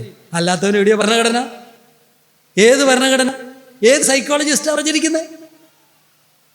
ദൈവവചനത്തിനപ്പുറത്ത് പറഞ്ഞ ഒരു സൈക്കോളജിസ്റ്റുമാരും ഇല്ല. എത്ര പുരോഗതി വന്നാലും നമ്മൾ അവസാനം അവിടെ ചെന്ന് നിൽക്കുമ്പോഴേ സ്വസ്ഥത വരുള്ളൂ. ബെഞ്ചമിൻ ഒരു ചൈൽഡ് സൈക്കോളജിസ്റ്റിനെ പറ്റി പറഞ്ഞൊരു കഥയുണ്ട്. ബെഞ്ചമിൻ, എന്താ അദ്ദേഹത്തിൻ്റെ പേര് ഞാൻ പെട്ടെന്ന് പറഞ്ഞു വരും, ബെഞ്ചമിൻ സ്പോക്കിനെ പറ്റി പറഞ്ഞൊരു കഥയാണ്. അപ്പോൾ അദ്ദേഹം ഒരു വലിയ റിസർച്ച് ചെയ്തു. കുട്ടികളെ പറ്റിയുള്ള പഠിക്കുന്ന ഒരാളായിരുന്നു. ബെഞ്ചമിൻ സ്പോക്കിൻ്റെ റിസർച്ചിൽ ഒരു രസകരമായ റിസർച്ചാണ്. ഒരു കുഞ്ഞുണ്ടായി കഴിയുമ്പോൾ അതിൻ്റെ മുഖത്ത് നോക്കിയിട്ട് ആ കുഞ്ഞ് ആണാണോ പെണ്ണാണോ എന്ന് നിർണ്ണയിക്കാൻ കഴിയുമെന്നുള്ളത് ഒരു റിസർച്ച് അദ്ദേഹം നടത്തി. അതിന് ചില കാരണങ്ങൾ, ആ കുഞ്ഞിൻ്റെ മുഖത്ത് നോക്കിയാൽ ഇത് ആൺകുട്ടിയുടെ മുഖമാണോ പെൺകുട്ടിയുടെ മുഖമാണോ എന്ന് പറയാൻ കഴിയുമോ. എന്നിട്ട് അദ്ദേഹം അതിൻ്റെ പല തെളിവുകളൊക്കെ പറഞ്ഞു. ഇങ്ങനെയാണെങ്കിൽ എന്താ ഞാൻ ഓർക്കുന്നില്ല, അങ്ങനെ പല തെളിവുകൾ പറഞ്ഞിട്ട് അവസാനം അതേ എഴുതി വെച്ചു. എന്നാലും നമ്മുടെ പഴയ രീതിയാണ് കുറച്ചുകൂടെ മെച്ചമെന്ന് പറഞ്ഞു. പഴയ രീതി അറിയാമല്ലോ, എങ്ങനെ കൊച്ചാണോ പെണ്ണാണോ എന്ന് നോക്കണം. പഴയ രീതി അറിയില്ലേ, അതാ കുറച്ചുകൂടെ മെച്ചമെന്ന് പറഞ്ഞു. അത് വായിച്ചപ്പോൾ എനിക്ക് തോന്നി പഴയ രീതിയാണ് നല്ലത്. സൈക്യാട്രിസ്റ്റും സൈക്കോളജിസ്റ്റും ഒക്കെ എത്രയൊക്കെ പോയാലും അവരൊന്നും നന്മ ചെയ്യുന്നില്ല എന്ന് ഞാൻ പറയുന്നില്ല. അവരൊക്കെ ദൈവത്തിന് പൊതുവായ കൃപയിൽ അവർക്കെല്ലാം ഒരു റോള് ദൈവം കൊടുത്തിട്ടുണ്ട്. അതൊക്കെ നമുക്കൊക്കെ സഹായകമാണെങ്കിലും ദൈവവചനത്തിൻ്റെ പ്രമാണങ്ങൾ, അതാണ് ഫൗണ്ടേഷൻസ്. ആ പഴയ രീതി തന്നെയാണ് എപ്പോഴും ശ്രേഷ്ഠമായത്. അത് നമുക്കുണ്ട് എന്നുള്ളതാണ്. എന്തൊരു സമാധാനം എന്നറിയും. കുടുംബത്തിലൊരു പ്രശ്നം ഉണ്ടായിക്കഴിഞ്ഞാൽ യാക്കോബ് 5-ാം അധ്യായത്തിൻ്റെ അവസാന ഭാഗത്ത് പറഞ്ഞു, നിങ്ങൾ ഒരുത്ത രോഗിയായിരുന്നാൽ സഭയിലെ മൂപ്പന്മാരെ വിളിക്കുക. മൂപ്പന്മാരെ വിളിച്ച് ചെയ്യേണ്ട കാര്യങ്ങൾ അവിടെ പറഞ്ഞിട്ടുണ്ട്. കുടുംബജീവിതത്തിൽ പ്രശ്നങ്ങൾ വരുമ്പോൾ ഓർക്കേണ്ട ഒരു കാര്യമാണ്. യാക്കോബിൻ്റെ ലേഖനം അതിൻ്റെ അവസാനത്തെ അധ്യായത്തിൻ്റെ 5-ാം വാക്യം 12-ാം വാക്യം, നിങ്ങൾ കഷ്ടം അനുഭവിക്കുന്ന പ്രാർത്ഥിക്കുന്ന സുഖം അനുഭവിക്കുന്നവർ പാട്ട് പാടട്ടെ. ഒരുത്തൻ ദീനമായി കേൾക്കുന്നവൻ സഭയിലെ മൂപ്പന്മാരെ വരുത്തട്ടെ. കർത്താവിൻ്റെ നാമത്തിലാണ് എണ്ണ പൂശി അവന് വേണ്ടി പ്രാർത്ഥിക്കട്ടെ. എന്നാൽ വിശ്വാസത്തോടു കൂടിയ പ്രാർത്ഥന ദീനക്കാരനെ രക്ഷിക്കും. കർത്താവ് അവനെ എഴുന്നേൽപ്പിക്കും. അവൻ പാപം ചെയ്തിട്ടുണ്ടെങ്കിൽ അവനോട് ക്ഷമിക്കും. നിങ്ങൾക്ക് രോഗശാന്തി വരേണ്ടത് തമ്മിൽ പാപങ്ങളെ ഏറ്റുപറഞ്ഞ് ഒരുവന് വേണ്ടി ഒരുവൻ പ്രാർത്ഥിപ്പിൻ. നീതിമാന്റെ ശ്രദ്ധയോടുകൂടിയുള്ള പ്രാർത്ഥന വളരെ ഫലിക്കുന്നു. ഇവിടെ പറഞ്ഞിരിക്കുന്നത് രോഗശാന്തി വന്നാൽ, രോഗം വന്നാൽ ഒരാളോടനെ സഭയിലെ മൂപ്പന്മാർ വിളിച്ചിട്ട് അവർ എണ്ണക്കുപ്പി കൊണ്ട് വന്നിട്ട് എണ്ണ പൂശി പ്രാർത്ഥിക്കട്ടെ. അതൊരു പഴയ കാലത്തെ രോഗശാന്തി ശുശ്രൂഷയാണെന്നൊക്കെ പറയാനുള്ള സാധ്യതയുണ്ട്. ഒന്ന് ശ്രദ്ധിച്ച് വായിച്ചാൽ, പരിശോധിച്ച് നോക്കിയാൽ ഇവിടെ രോഗശാന്തി എന്ന് ഉപയോഗിച്ചിരിക്കുന്ന പദം സത്യത്തിൽ ഒരു ഫിസിക്കൽ സിക്നസിനെ പറ്റി മാത്രം ഉപയോഗിച്ചിരിക്കുന്ന ഒരു പദമല്ല. ക്ഷീണിച്ചിരിക്കുന്നവൻ, തളർന്നു പോയവൻ, ഉന്മേഷം നഷ്ടപ്പെട്ടു പോയവൻ, ഫ്രസ്ട്രേറ്റഡ് ആയവൻ, അങ്ങനെയുള്ളവരെ പറ്റി കൂടിയാണ് ഇത് പറഞ്ഞിരിക്കുന്നത്. രോഗവും അതിനുള്ളൊരു പ്രധാന കാരണമാണ്. വീട്ടിൽ ക്യാൻസറോ അല്ലെങ്കിൽ ഒരു രോഗം വരുമ്പോൾ തളർന്ന് തരിപ്പണമായ പോലെ ആളുകൾ പെട്ടെന്ന് വാർത്തയൊക്കെ കേൾക്കുമ്പോൾ അങ്ങനെ മനസ്സിടിഞ്ഞു പോയ ആളുകൾ, തളർന്ന ആളുകൾ, അങ്ങനെയുള്ള ആളുകൾ എന്ത് ചെയ്യണം? സഭയിലെ മൂപ്പന്മാരെ വരുത്തട്ടെ. മൂപ്പന്മാർ ചെല്ലണമെന്നല്ല അവിടെ പറഞ്ഞിരിക്കുന്നത്, മൂപ്പന്മാരെ വിളിക്കണമെന്ന്. ഒരു കുടുംബത്തിൻ്റെ പശ്ചാത്തലത്തിൽ ഞാൻ പറയാം. ഒരു കുടുംബത്തിലേക്കാണല്ലോ മുമ്പ് വരുന്നത്. ഒരു കുടുംബത്തിൽ പ്രയാസമോ തളർച്ചയോ സങ്കടമോ വരുമ്പോൾ സഹോദരന്മാരെ ഒന്ന് ഞങ്ങളുടെ വീട്ടിലേക്ക് വരണം എന്ന് പലപ്പോഴും ചെയ്യുന്നത് സഭയിൽ നിന്ന് ഓടിപ്പോകുക എന്നുള്ളതാണ്. ഈ കഴിഞ്ഞ ആഴ്ച തന്നെ ഞാനൊരു ഒരു ഒരു ഒരു ഭർത്താവിനോട് പറഞ്ഞു, അവൾ വരുന്നില്ലെന്നാ പറഞ്ഞ സഭയിലെന്ന് പറഞ്ഞു. അപ്പോൾ ഞാൻ ചോദിച്ചാൽ എന്താ വരാത്ത? അവർ തമ്മിലുള്ള വഴക്ക് പ്രശ്നങ്ങളാണ്. ഇങ്ങനെ വഴക്ക് കൂടിയിട്ട് എന്താ സഭയിൽ പോകണത്? അപ്പോൾ ഞാൻ പറഞ്ഞു, അങ്ങനെ പറയരുത്, സഭയിൽ പോകും. വഴക്ക് കൂടിയാലും സഭയിൽ പോകുമ്പോൾ ആ വഴക്കിനുള്ള പരിഹാരമല്ലേ സഭ. എനിക്ക് പനിയാണ് അതുകൊണ്ട് ആശുപത്രി പോകുന്നില്ലെന്നല്ല നമ്മൾ പറയുന്നത്. പനിയാണ് അതുകൊണ്ട് ആശുപത്രി പോകുന്നു. ആശുപത്രിയിൽ ചില ഡോക്ടറെ കണ്ട് ചികിത്സക്ക് വരുമ്പോൾ പനി കുറയല്ലേ ചെയ്യുന്നത്, രോഗം അങ്ങോട്ട് കൊണ്ടുപോകാം. ഇവള് പോകുന്നില്ല എന്ന് പറഞ്ഞു. അപ്പം ഞാൻ പറഞ്ഞു, പോകുകയാണല്ലോ ചെയ്യേണ്ടത്, ഇതിനുള്ള പരിഹാരമല്ലേ. എന്നിട്ട് മനസ്സ് മടുത്തിട്ടാണേലും മനസ്സ് ഇടിഞ്ഞിട്ടാണേലും അവിടെ ചെന്ന് ഇരുന്ന് ആ പാട്ടൊക്കെ പാടുന്നവരൊക്കെ കേട്ട്, ആ കുഞ്ഞുങ്ങളൊക്കെ ഓടിനടക്കുന്നതൊക്കെ കണ്ട്, ആ പ്രാർത്ഥനയൊക്കെ കേട്ട്, ആ ബൈബിൾ ക്ലാസ്സുകളൊക്കെ കേട്ട്, ആ കർത്താവിൻ്റെ മഹത്വമൊക്കെ കണ്ടു കഴിയുമ്പോൾ ഈ ഭാരവും പ്രയാസവും നിരാശയും സങ്കടവുമായിട്ടൊക്കെ ചെല്ലുന്ന ആളുകൾക്കും ചിലപ്പോൾ കുറ്റബോധം വരും, ചിലപ്പോൾ മാനസാന്തരം വരും, ചിലപ്പോൾ ഒരാശ്വാസം ലഭിക്കും, പ്രോത്സാഹനം ലഭിക്കും, ധൈര്യം ലഭിക്കും. അതിനല്ലേ സഭ. പ്രശ്നമുള്ളവർ നിങ്ങൾ വരണ്ട എന്ന് പറയുന്നല്ലോ. അപ്പം ഞാൻ അവളോട് പറഞ്ഞു, സഭയല്ല. അവൾ പോയല്ലോ എന്ന് എനിക്ക് അറിഞ്ഞുകൂടാ. എന്നാൽ ഇതിൻ്റെ സങ്കടം കൊണ്ട് ഞാൻ സഭയിലേക്ക് പോയി. ഇവർ കറങ്ങിയിരിക്കുകയാണല്ലോ എന്നോട്ട് എനിക്കും വിഷമമായിരുന്നു. അവിടെ ചെന്ന് ആ സങ്കീർത്തനം പറഞ്ഞു കഴിഞ്ഞപ്പോൾ തന്നെ എൻ്റെ മനസ്സിൽ ഉന്മേഷം ലഭിച്ചു, ഭയപ്പെടേണ്ടെന്നുള്ള ധൈര്യം കിട്ടി, ആശ്വാസം ലഭിച്ചു. ആ പാട്ടുകൾ സഭയിലെ മുപ്പന്മാരെ വരുത്തട്ടെ എന്ന് പറഞ്ഞാൽ എൻ്റെ അർത്ഥം എന്നറിയോ? നമുക്ക് പ്രശ്നവും തകർച്ചയും വരുമ്പോൾ let the church come to help us. സഹോദരന്മാരെ, ഒന്ന് ഞങ്ങളുടെ വീട് വരെ വരണല്ലോ. ഞങ്ങൾ ഇച്ചിരി അസ്വസ്ഥരാണ്. അവർ ചെല്ലും. പാപം ചെയ്തിട്ടുണ്ടെങ്കിൽ അതിൻ്റെ പേരല്ലേ കൗൺസിലിങ്. എന്ത് സംഭവിച്ചത്? ഭാര്യ ഭർത്താവ് രണ്ടുപേരും മക്കള് കാര്യങ്ങളൊക്കെ പറഞ്ഞു, അത് ശരി, അങ്ങനെയാണോ ചെയ്തത്, അങ്ങ് ചെയ്യരുതായിരുന്നല്ലോ, ഇങ്ങനെ ചെയ്യരുതായിരുന്നല്ലോ എന്നൊക്കെ പറഞ്ഞ് നമ്മൾ വലിയ സൈക്കോളജിസ്റ്റുമാരൊന്നുമല്ല. പക്ഷെ ദൈവത്തിൻ്റെ വചനം നമ്മൾ പറയും, ആശ്വാസത്തിൻ്റെ വാക്കുകൾ പറയും, യഹോവയുടെ ശബ്ദം, ദൈവത്തിൻ്റെ വാക്ക്. എന്താ കാര്യം അവിടെ ചെയ്യുന്നതല്ലേ? എല്ലാം ചെയ്യുന്ന അവിടത്തിൻ്റെ വാക്കാണല്ലേ.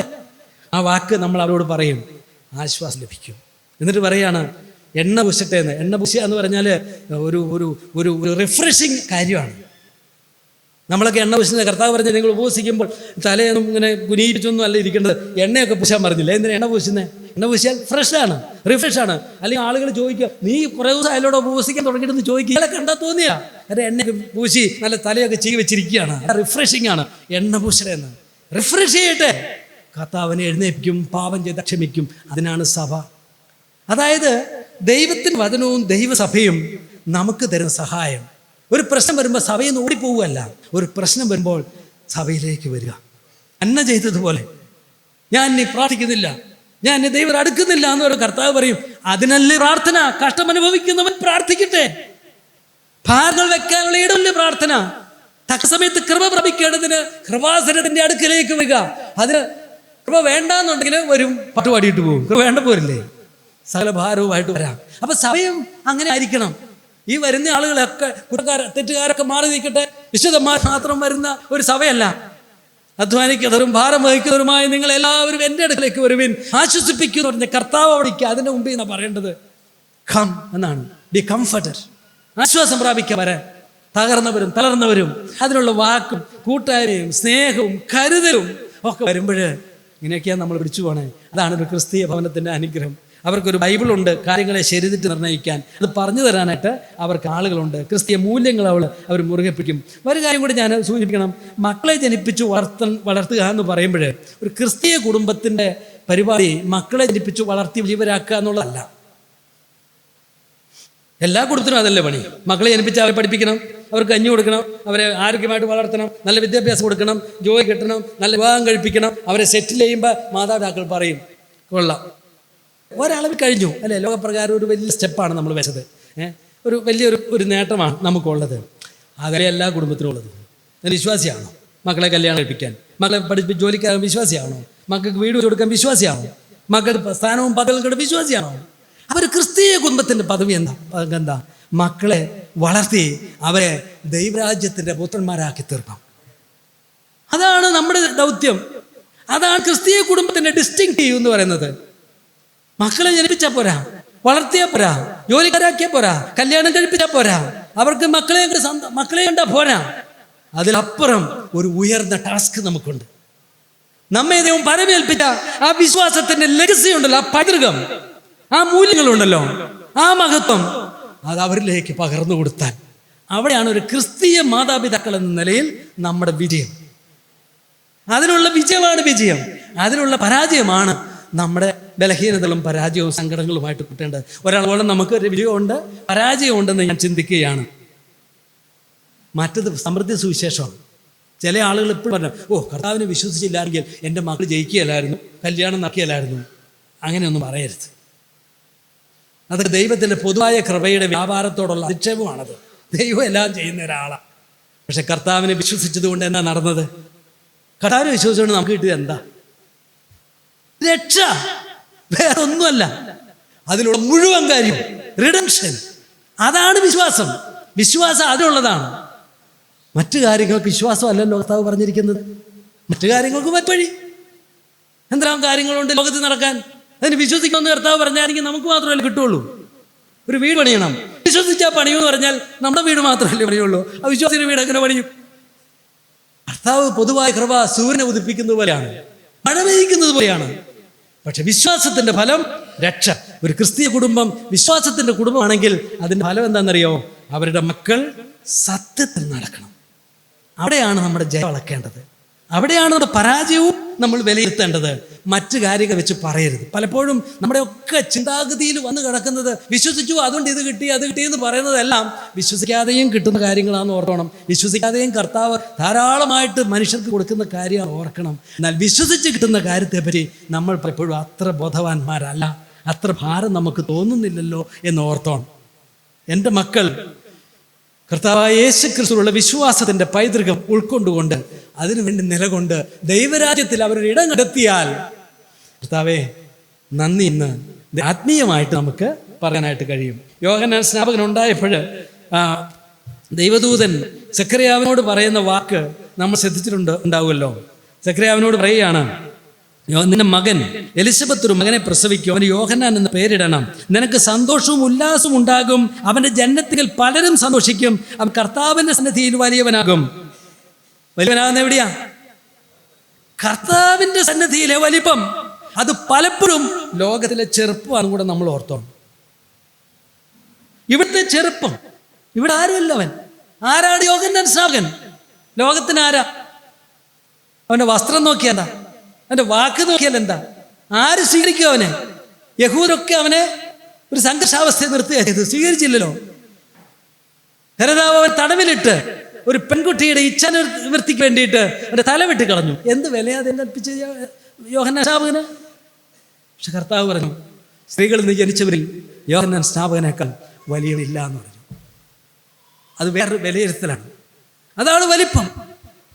കർത്താവ്, എൻ്റെ മക്കൾ നിന്റെ സന്നിധിയിൽ വലിയവരായെങ്കിൽ അതാണ് ആഗ്രഹം. അതിനുള്ള പ്രാർത്ഥന, അതിനുള്ള ആഗ്രഹം, അതിനുള്ള ദാഹം, അതിനുള്ള ഉത്കണ്ഠകൾ, അതിനുള്ള ഭാരങ്ങൾ ദൈവസന്നിധിയിൽ നമ്മുടെ മക്കളെ വലിയവരാക്കണം. അതിനാണ് കർത്താവ് വില കൊടുത്തതെന്ന് ഓർക്കണം. അതിനാണ് കർത്താവ് മധ്യസ്ഥ അപേക്ഷിക്കുന്നത്. നമ്മുടെ മക്കൾക്ക് പണിയിട്ടാൻ വേണ്ടിയിട്ടല്ല കർത്താവ് സ്വർഗത്തിൽ പിതാവിൻ്റെ വലത്തുഭാഗത്തിൽ മധ്യസ്ഥം പറയുന്നത്. അതുകൊണ്ട് ഈ ലൗകിക പ്രാർത്ഥനകൾക്ക് ശേഷം യേശുവിൻ്റെ നാമത്തിൽ നിന്ന് പ്രാർത്ഥിക്കുന്നുണ്ടെങ്കിൽ ഒന്നോടെ ഒരു ചോദ്യചിഹ്നം ഇടണമെന്ന് ചിലപ്പോഴൊക്കെ എനിക്ക് തോന്നിയിട്ടുണ്ട്. എന്താ യേശുവിൻ്റെ നാമം? എന്താണ് കർത്താവായ യേശു ക്രിസ്തുവിന്റെ മധ്യസ്ഥത? എന്തിനാണ് പിതാവിൻ്റെ വലത്ത് ഭാഗത്ത് അവൻ ഇരിക്കുന്നത്? ആ ലക്ഷ്യം ഈ താൽക്കാലിക ലോകത്തിൻ്റെ ലക്ഷ്യങ്ങളാണെങ്കിൽ അവിടെ ഇരിക്കേണ്ട കാര്യമുണ്ടോ? ചെങ്കടലിനെ പകുക്കാൻ കർത്താവ് സ്വർഗത്തിൽ ഇറങ്ങി വരണോ? മന്ന കൊണ്ട് അപ്പം ആകാശത്തിൽ നിന്ന് മന ഭക്ഷിച്ചു കൊടുക്കാൻ കാൽവരി ക്രൂശിന്റെ ആവശ്യമുണ്ടോ? പുനരുത്ഥാനത്തിന്റെ ആവശ്യമുണ്ടോ? എന്നാ ഇതൊക്കെ കർത്താവ് ചെയ്തത്? ഇരുട്ടിന്റെ അധികാരത്തിൽ നിന്ന് വിടുവിച്ച് തൻ്റെ സ്നേഹസ്വരൂപനായ പുത്രന്റെ രാജ്യത്തിലാക്കി വെക്കണം. അതിൻ്റെ സകല അനുഗ്രഹങ്ങളും നമ്മുടെ കണ്ണിന് വലിയൊരളവോളം മറഞ്ഞിരിക്കുന്ന അതിൻ്റെ ഒരു ഗ്ലിംസ് മാത്രമേ നമുക്ക് കിട്ടിയിട്ടുള്ളൂ. ആ അനുഗ്രഹ സമൃദ്ധിക്ക് വേണ്ടിയിട്ടാണ് കർത്താവിൻ്റെ രക്ഷാപ്രവൃത്തി. അതിനാണ് ആ മധ്യസ്ഥത, അതിനാണ് ആ വീണ്ടും വരവെന്ന് ഓർക്കണം. മക്കളെ വലിയവരാക്കണം. നമുക്ക് ആ ഒരു ദർശനം നമുക്ക് കാണണം. അബ്രഹാമിൻ്റെ ഫാമിലിയെ പറ്റി നമുക്കറിയാം. അബ്രഹാമിനെ പറ്റി പറയുമ്പോൾ അബ്രഹാമിന് ഒത്തിരി സമ്പത്തുണ്ടായിരുന്നു, ഒത്തിരി ആടും കാളയൊക്കെ ഉണ്ടായിരുന്നു എന്നൊക്കെ, പശുവൊക്കെ ഉണ്ടായിരുന്നിരിക്കും അല്ലേ? എവിടെ അബ്രഹാമിൻ്റെ പശുക്കൾ? എവിടെയാ അബ്രഹാമിൻ്റെ ആട്ടിൻകൂട്ടം? Who cares? എന്നാൽ ലോകത്തിൽ ആ കുടുംബ സംഭാവന ഏത്? എന്താ? ഒരു മകൻ, ഒരു ഇസഹാക്ക്, അവനിലൂടെ ഒരു ജനത. അബ്രഹാമിന്റെ ദൈവം, അബ്രഹാമേ, നിന്റെ ഓഹരിയും നിന്റെ നിക്ഷേപവും ഞാനാകുന്നു. ആ ഓഹരി, ആ നിക്ഷേപം നിന്റെ മകന് കൊടുക്കണം, മക്കൾക്ക് കൊടുത്തേക്കണം പറഞ്ഞു. ഇസ്മായിൽ അത് കൈക്കൊണ്ടില്ല. കെറ്റൂറയുടെ മക്കൾക്കൊന്നും അത് കിട്ടിയില്ല. പല ദാനങ്ങളൊക്കെ കിട്ടിയതാരെന്നറിയോ? ആ പാരന്റ്ലി ബലഹീനെന്ന് തോന്നിക്കുന്ന ആ മനുഷ്യന് അത് കിട്ടി.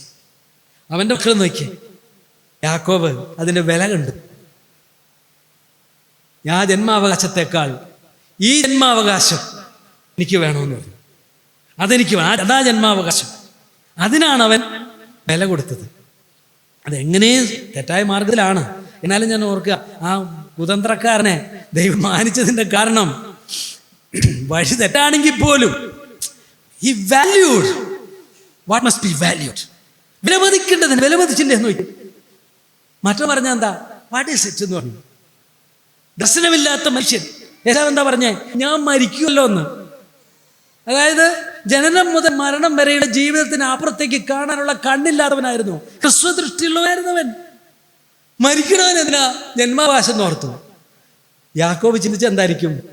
മരിച്ചാലും ജീവിക്കാൻ ചിലതുണ്ടാവണം.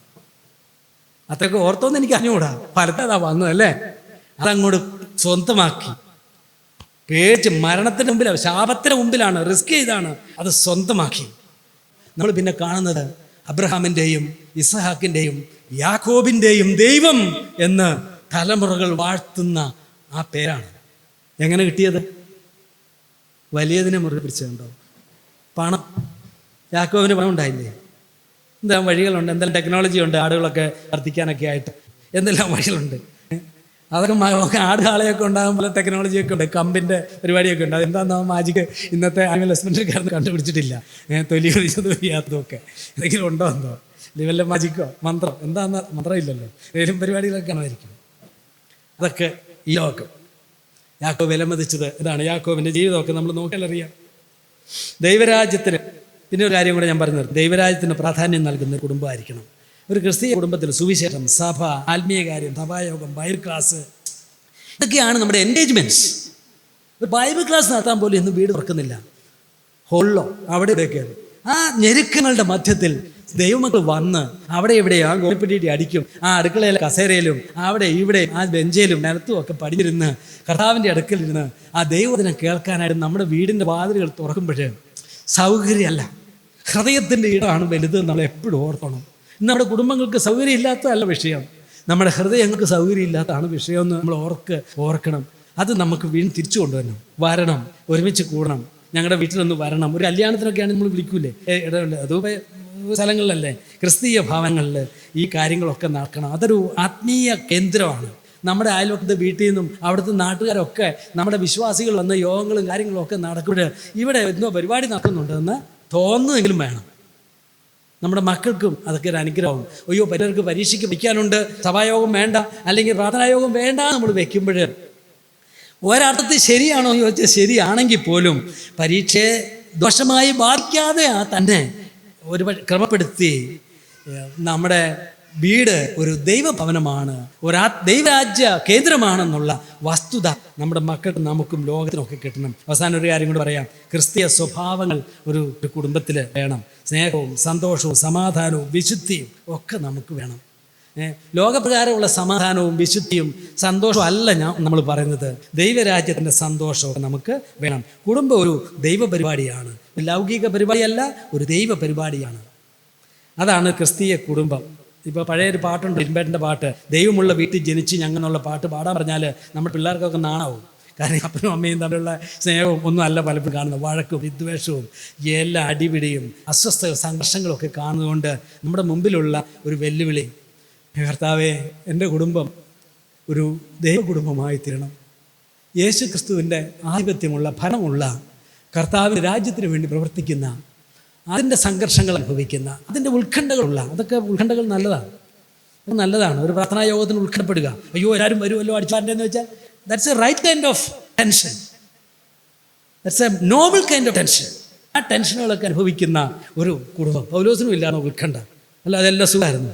ആ ഉത്കണ്ഠകളുള്ള ഒരു കുടുംബം. എന്നിട്ട് എൻ്റെ മക്കൾ ഇങ്ങനെ പാടിയായിരുന്നെങ്കിൽ ദൈവമുള്ള വീട്ടിൽ ജനിച്ച് ഞങ്ങൾ, ക്രിസ്തുള്ള വീട്ടിൽ വളർന്ന് ഞങ്ങൾ എന്ന് അവരൊന്ന് പാടാൻ കഴിഞ്ഞിരുന്നെങ്കിൽ.